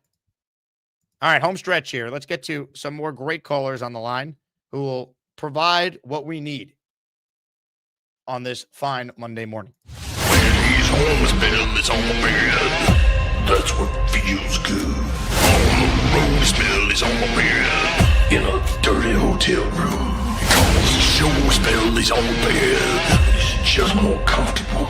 He got a beard, loves the Jets, super cats. Where's the big fella? Sleeps alone. There's no room on his bed. Where's the big fella? Hey, man. What's up? Big fella. How we doing? Good, man. You have you seen that Trax NYC clip? I have, yeah. You're going to be doing that to Spencer Green, bro. That's what's going to be happening. Give me my money, bitch. But, yeah, yesterday it was so painful, dude, to watch that game. It was so bad. I don't know I know we need a quarterback, but goddamn, we need a middle linebacker too, because that Dawson Knox touchdown, that first one. Oh my God. Oh my God, dude. What was that? They're the worst team on play action in the NFL this year. I think they allowed over 30 touchdowns I saw against play action. Like, if you want to beat the Jets, it's so easy. Run play action. The linebackers will bite every time, and guys are wide open. It's the same story for 17 games this year. It was so bad, dude. I mean, Sherwood should not be playing middle linebacker for anybody, dude. If he wants to be in the league, he's got to be an outside linebacker or somebody that can travel like that. He's not smart enough to play middle. It doesn't seem like he is. I mean, Mosley, he was old and everything, and but he told everybody where to go. He didn't bite on stuff. Yesterday was so bad. And then another thing. Where the hell was Skinner all year? Why did we have Lazard on the team? Skinner was, he could do everything Lazard could do. it makes no sense why he wasn't up all year. I mean, that was frustrating. And then also, we signed Hendon Hooker, okay, to be on the roster for yesterday's game. Brady Cook is the worst goddamn quarterback I've ever seen in my life. My son and I were arguing whether Tim Boyle or Brady Cook, who was the worst, him or Boyle. We had to. He thinks Brady Cook is. I think Tim Boyle is, but I can see his point and he can see my point. They're that bad. Why the hell, when you're getting beat by 30 points, and at that point you're 3 and what was it? 3-13. Why the hell aren't you putting Hendon Hooker in the game? The same reason this dumbass coach didn't go to Tyrod Taylor to bench Justin Fields in London. He's got no feel for the quarterback position. And it also doesn't matter at that point, too. You see Glenn on the sideline, he was demoralized. He looked like he had no answers. He stood there in silence. The only time he showed emotion was at the beginning of the game when this stupid team committed a 12 men on the field penalty on offense, which you never see. You never see that shit. But I mean, it's like, dude, you put up 4 games with this. It was the 4th game with Brady Cook. He sucks, dude. I wasn't expecting to win any of those games. Okay. But you signed Hendon Hooker. Okay. Let's see what he can do too. You're going to lose anyway. Just do it. I mean, Glenn he's so disappointing, dude. Did you see the Sunday Night Football halftime broadcast? The Jets are such a national embarrassment. They can't wait to just lament the ineptitude here. Look at this. This was the graphic they showed at halftime. Who am I? And they put up the stats of every quarterback against the Jets this year.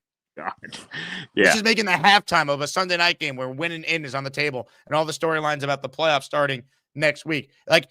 Woody, your franchise is a joke. And the guy on the left in the graphic there is doing nothing to change it. And he said he would. He said he would. He made it worse. I mean, we're a punchline right now. Everybody being mocked like this with Salah. That wasn't the perception after year 1. That wasn't the narrative. Salah had respect by his peers around the league, as did Douglas. They ended up not being good, but we weren't being openly mocked like this. This is the lowest the franchise has ever been. And most of the time, the Jets were going up against bad quarterbacks or backups in the second half of the season. Yeah, exactly. And most of our stats are garbage time stats. Offensively, they're all garbage time stats. That's what I'm saying. So, I mean, and yesterday, I was when Quincy almost caught that interception, I'm yelling at the TV, "Don't you catch that fucking ball!" I'm like, "Do not catch that ball." I mean, because it's like, what's the point? What's the point? If you're going to be the worst, be the worst, My dad nailed it, by the way. It's why Rodgers did come here, because Salah was not perceived as a joke. The Jets were perceived as a well-run franchise, finally, with a good young nucleus, had talent. They were 6-3, 7-4. Again, Salah had his issues. Is Aaron Glenn ever going to get out to a 6-3 start like Robert Saleh did in his second year? No chance. Probably not. And I don't want Dante Moore coming here. I really don't. I mean, I see we went through Zach Wilson.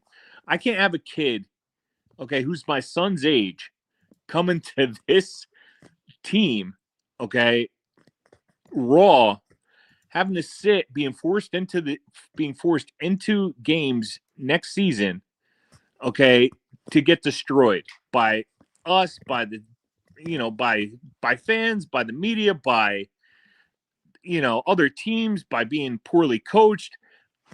I would rather take a defensive player if we can't get Mendoza, to be honest, and draft a quarterback later and go for next year. An experienced quarterback, Carson Beck later, Chambliss. I love Chambliss, but he may be going back to school. Guys like that, guys who are 20 years old will not. A guy who's 20 years old will not survive here, bro. Take Ruben Bain, take Arvo Reed, take one of those guys. And, build your team around so the quarterback is, he can come in here and actually succeed, as opposed to him being the guy who has to get the team rolling. That's what I see personally. Big fella. Well said. Thanks, man. Well said. And you have a good day, bro. You too, man. Give him a hug, everyone. I hug him every day. I hug him every day. Brutal. Jonathan Gannon got fired. I wonder if he's a DC candidate for the Jets, by the way. I don't know. Again, I don't know why any top candidate would take the job, so Glenn's got to sell them on his master plan. Because right now, the only plan that Glenn gave the fans yesterday is, trust me, bro. This guy is such a joke. And people think this is going to somehow work out for us as Jet fans. It's just delusion.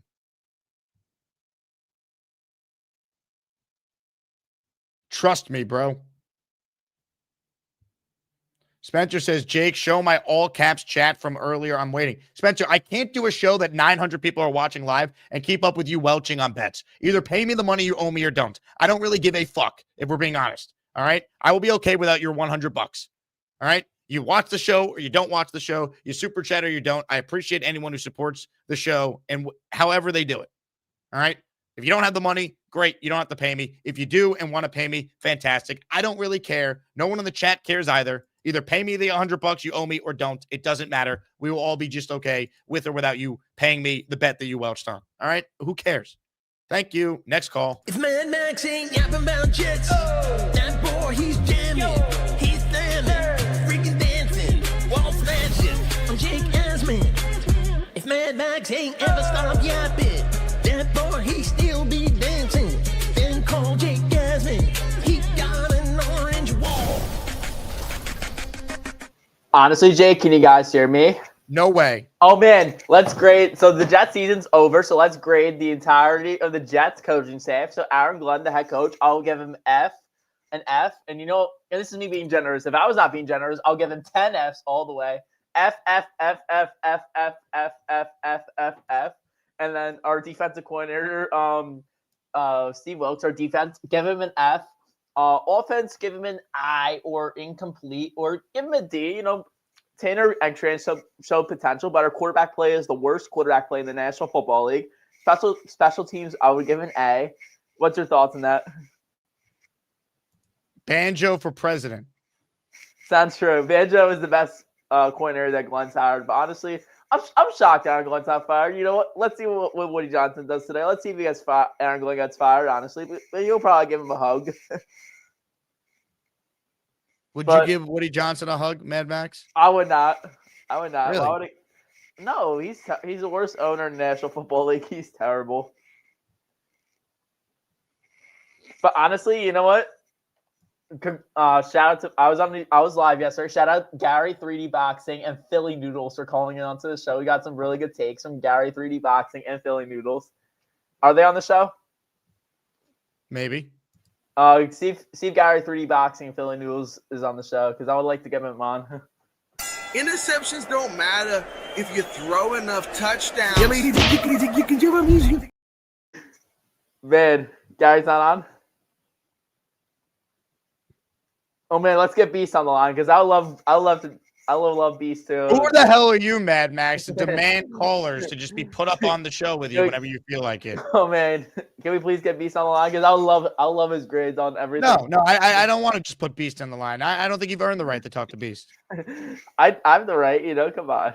No, why should I put you on with Beast? Oh man, I would love to hear Beast's grades on the Aaron Glenn, the defense. No. You get Philly Noodles instead, and you'll like it.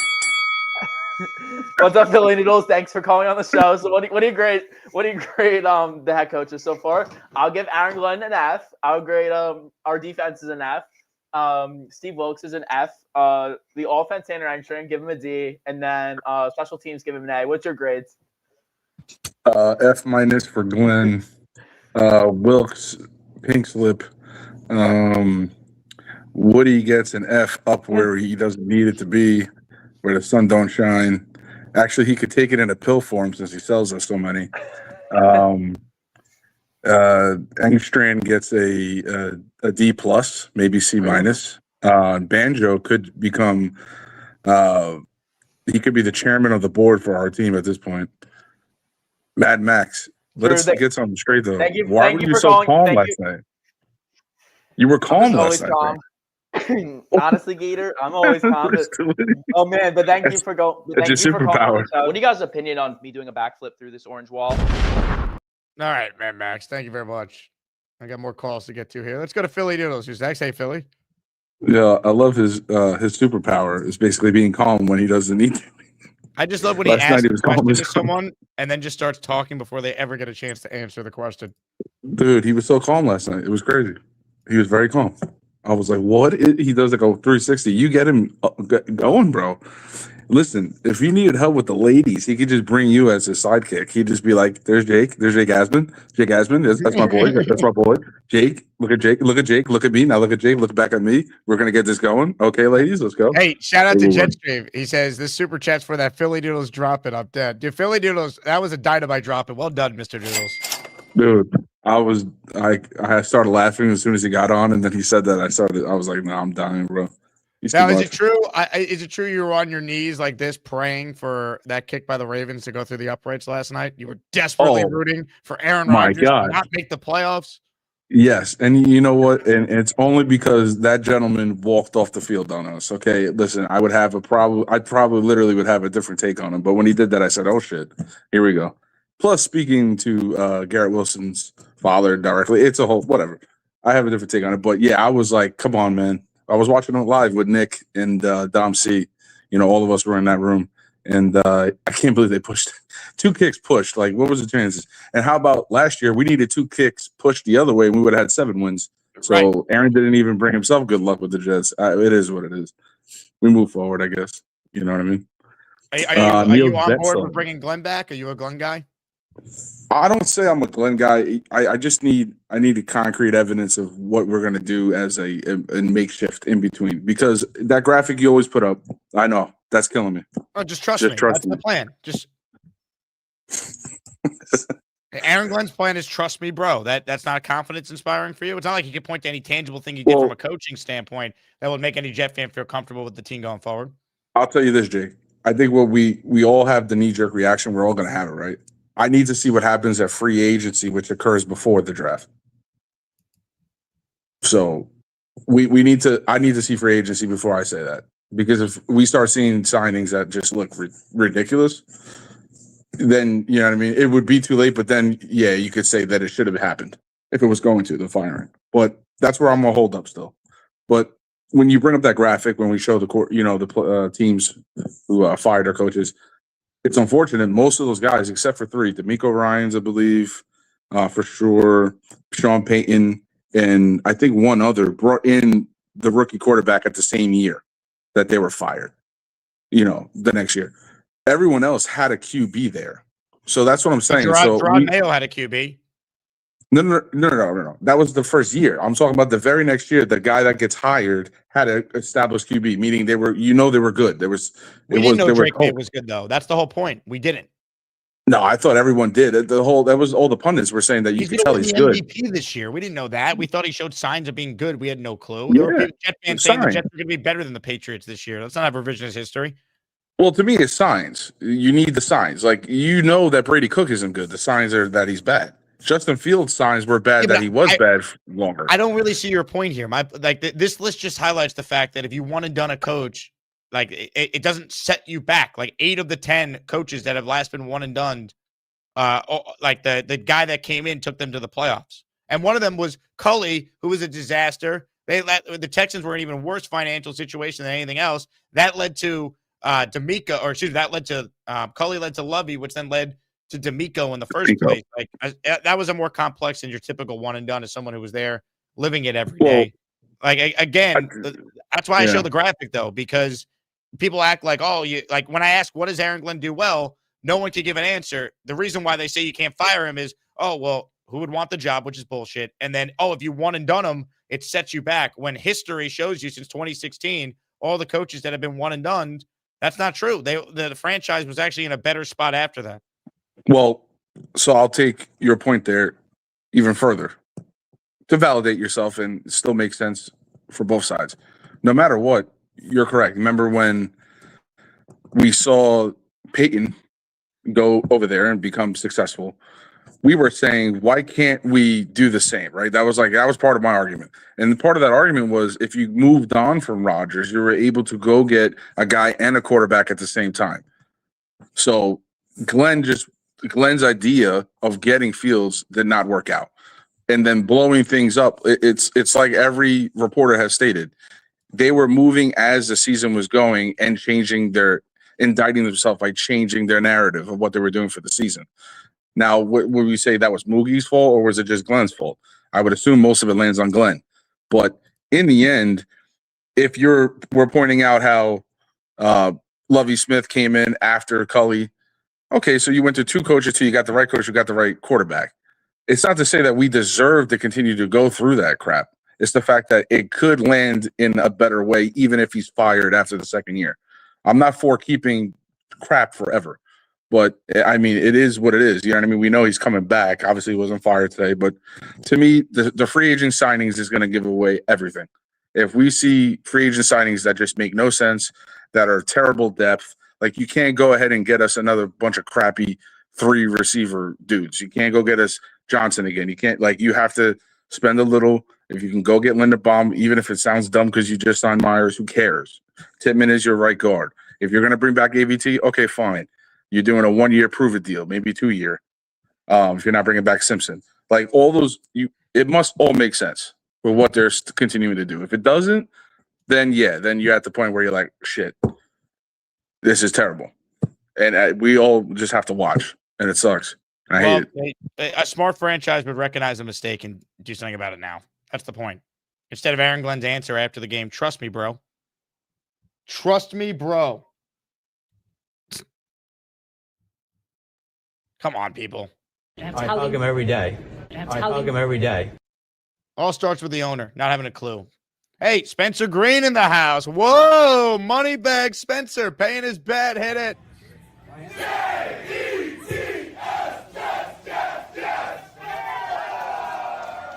I didn't run from the show bet. I stopped watching as much because you complain. Well, what's to be positive about, Spencer?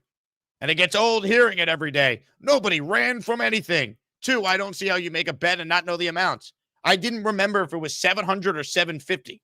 It's not a big deal. I was going to pay you regardless if the Jets actually beat the Ravens.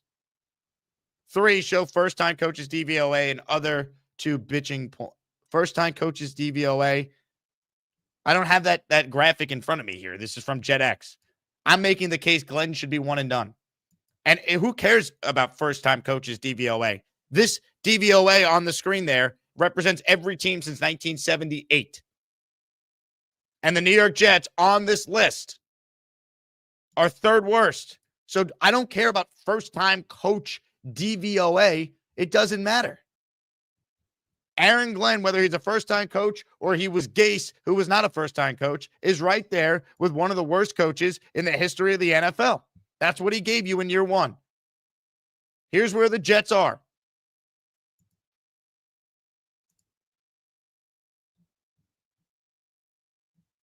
As pathetic of a season as we will ever see.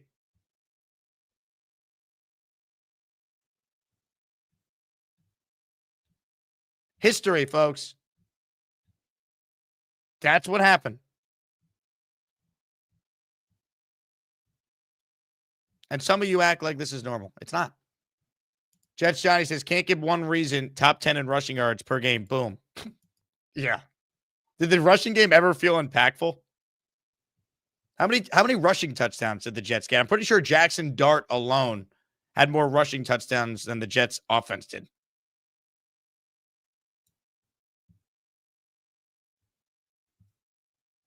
You know, it's amazing. The Raiders fired Pete Carroll. They're known to be a cheap organization. Look at the amount of coaches they're paying, right? They made Chip Kelly the highest paid OC in the league. They're obviously paying Carroll. They're still on the hook for Gruden. $10 million to McDaniels. Pierce got $8 million a year. So the Raiders can admit mistakes. But here are the Jets saying, no, we need to bring Aaron Glenn back because trust me, bro, I got a plan. Trust me, bro, I'm Aaron Glenn. We have a plan. Anyone who believes they have a plan does another ass from their chin. Cliff says, what's up, Jake? Long-suffering fan since the Bruce Costello days. Been through high and many lows. Was at the London game this year. After that, I completely checked out. Sucks for Aaron Glenn, but I can't make a case to bring him back because there is no case. That's what sucks. Sucks that he ruined his Jet legacy, but he is a terrible head coach, and we don't need to pretend. All right, no one expected 12 wins this year. We wanted progress, competency, signs of a real foundation being laid. He promised that. This team regressed in every aspect. When every unit declines, that falls on the head coach. The Jets are bad, but it starts with him. Fields, handpicked QB. $30 million guaranteed, hands him a starting spot. What? I thought we're all about competition. Mental errors, poor game management. Oh, the last 4 minutes of each half belong to the head coach. How about his decision-making in that London game you were at, Cliff? Didn't know how long the game-winning field goal was. An NFL head coach who has an employed analytics and game strategy coach standing next to him and another guy in his ear with the challenges did not know how long a game-winning potential field goal was. It's unbelievable. All right, couple calls left. Also, I'm not going to have time to do the raffle on the show because we're up against it. We went long. So we will count everyone's entries. It will count on the second show today. We got Will Parkinson in the 4 o'clock hour. And then we will give away the jersey on that show, plus an additional prize as well. So everyone will be entered for that. We'll do 2 prizes on the second show because I just want to squeeze in more calls and not rush the raffle at the end here. Let me go to Paul, Jams, and Adam before we close. Hello, Paul. What's going on, brother? We spoke yesterday, but I wanted to finish touching base on it because it was funny. You said Tannenbaum is in Woody's ear, and Woody trusts him, obviously, because he's been making these decisions. And I think that has been our problem for a long time, is that we need somebody that Woody is going to believe in and trust, that actually knows what he's doing, right? And I don't know. I mean, right now, the only person I could somewhat bank on, and it's only been a year, is Muji, right? That's really going to be our only hope, is that like he'll change the reins over and we actually get somebody like Muji or somebody that is competent as our GM, that Woody is going to listen to and trust, and that we have somebody for our future that's going to be making these decisions, because it can't be left to Woody. And that's our problem. Like, I mean, tell me what you think about that, but like, we need somebody that's in that high up in our office that makes good decisions, that Woody trusts and stays out of it and just lets this person run the show. Because at this point, it's like we have so much on the table right now that we don't need to happen what just happened 5 years ago and it flounder, right? I mean, I'm open to anything. I've been big time saying we need multiple quarterbacks in-house. You know what? Whoever's at number 2, just pick whoever best available that we get as a quarterback, and we still have picks next year. Pick another quarterback next year and grab some. We have to fix certain things, and that is, we need somebody in upper management that makes good decisions moving forward for a substantial period of time, and we need a quarterback in order to get out of this hole and have success in the future. Those are our 2 biggest things, is competency in management and a quarterback. What's your thoughts? Thanks again, bro. I agree. Look, again, I think they're going to end up taking a quarterback, but right now they're not in any situation to put that quarterback in a successful spot. They're not. The coaching is an abomination. They had a good O-line this year and still sucked. Think about that. Unbelievable. All right, this guy like bullied his way on, so I'm going to get him on. Ladies and gentlemen, he's one of the biggest Aaron Glenn defenders that has ever lived. He also is a new father of baby Evan. Ladies and gentlemen, let's introduce him properly. A fan of field goals not being blocked and 0 interceptions. It is Jets Johnny.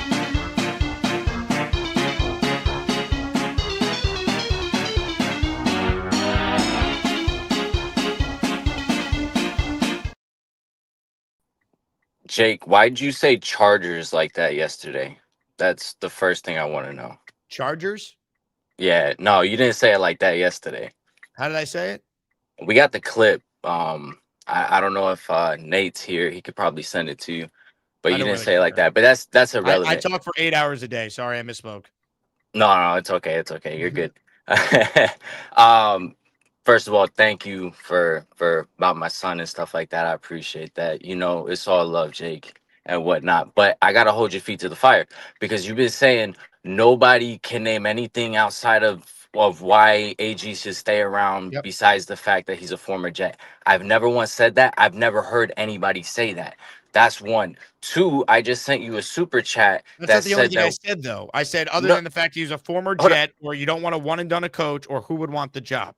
Right, but your main point is that he's a Jet. That's what you keep harping on. And then you say name one reason why, name one thing that he does good. Well, Right. I would say if your team finishes the year top 10 in rushing yards per game and per attempt, that is a good stat, no matter how you slice it up. And you can't change the goalpost afterwards and say, oh, this and that and that. You say name one good thing that he did, and that's one good thing that he did. That's all I gotta say, Jake. I love you, my brother. Hold on. Finish Don't your go anywhere. show. You're the man. Don't. What's up? Stay What's right up? What's there. up? What's up? Stay right What's there. up? Do you think that the Jets rushing attack was dominant this year, was successful, when they had one of the worst offenses ever? That was never my point. My point is, but and I my think we point could is all the rushing agree. thing is not good enough. All right. And I've I never highlighted a said it was million good different enough. things. I never said any of that. You want The only Aaron Glenn thing I back. responded to was Okay. you said name one good thing, and I named one good thing. Okay, great. He can get credit for the running game. My point is that is not enough because the running attack was not dominant. A lot of it came in garbage time, like when he accentuated the great running offense they had in the Jaguars game down 40-13. Forget the running game. I'm just going to ask you as a Jet fan who defends Aaron Glenn. What do you want him back next year? I think he deserves opportunity based off of what I've seen as far as overall everything to come back. And that includes the fact that for what 8 weeks, The internet is just killing me. free agent, Brady could. Listen, that's a fact.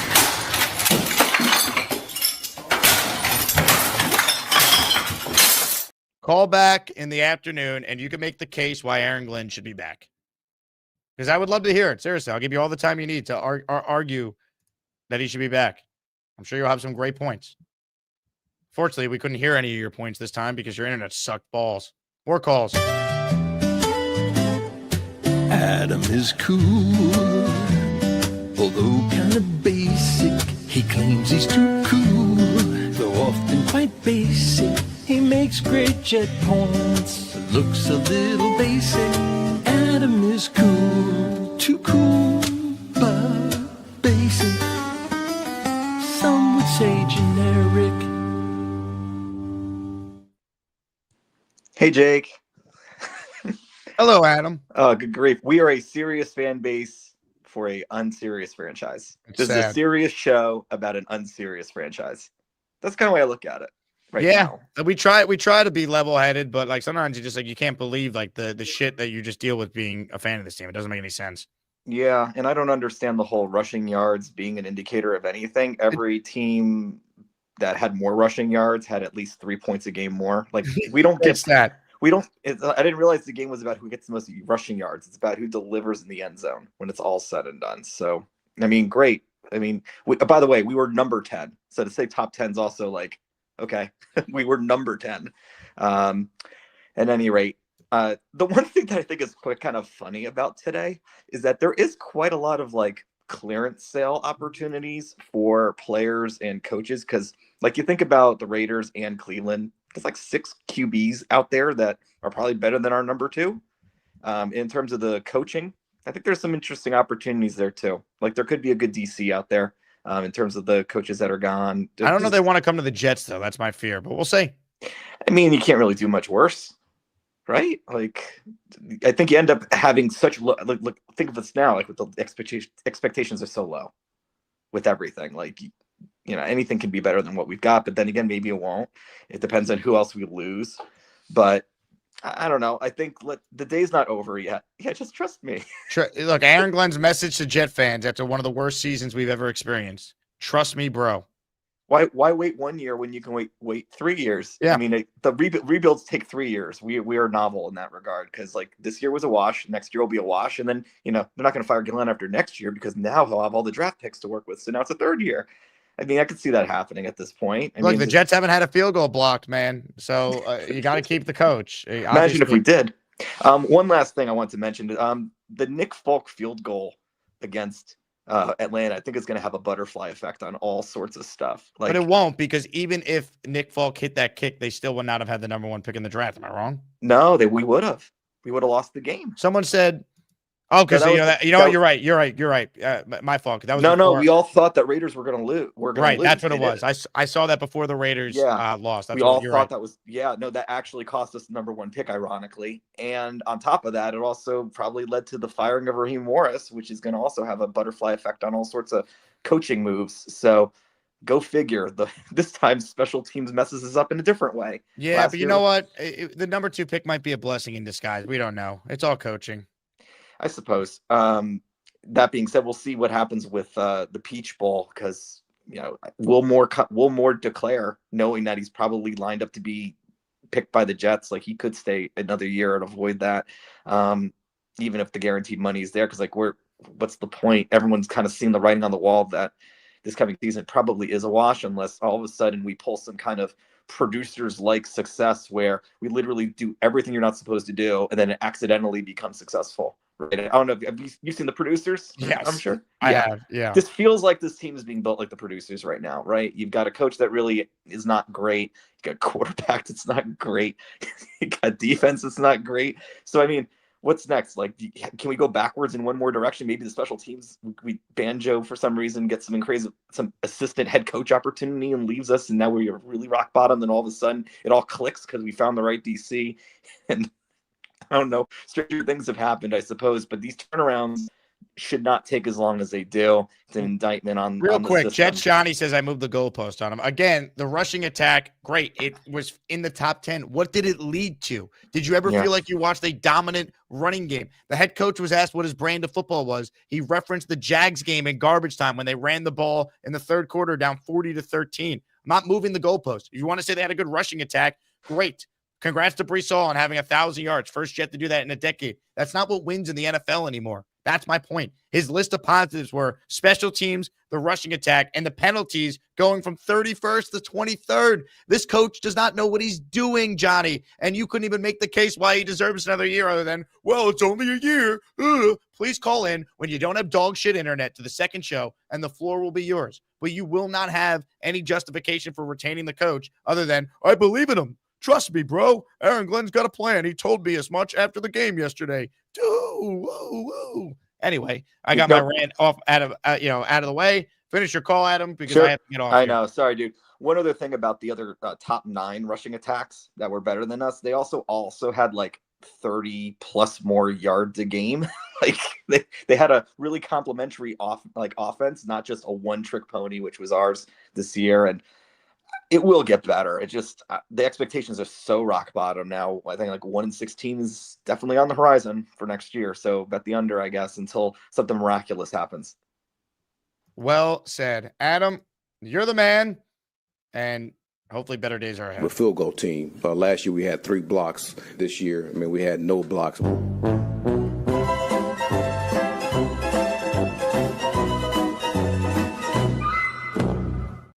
Jams, I got 30 seconds. We'll give you another opportunity this afternoon, but I just wanted to acknowledge you down there.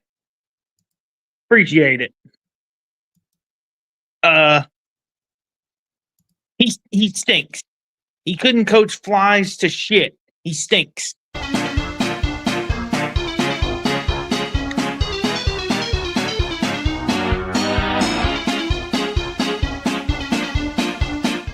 Well said. James, I'll give you more time this afternoon. I apologize, but I'm up against it. We went long today. You guys are the best. Thank you for being tuned into the show. Joe B was on for the first hour. I ended up doing 3 hours here, so I got to run. We'll be back with Will Pod this afternoon. Reminder, win or lose, we're here every day of this offseason. Don't let go of the rope. Aaron Glenn for life. Go Jets. Don't let go of the rope. Don't let go of the rope. Oh, hi. Jake wants me to ask you to click on the like button. That's right, Lane. And if they don't subscribe to the Jake Asman Show, this team may never win another game. Let's go, Jets.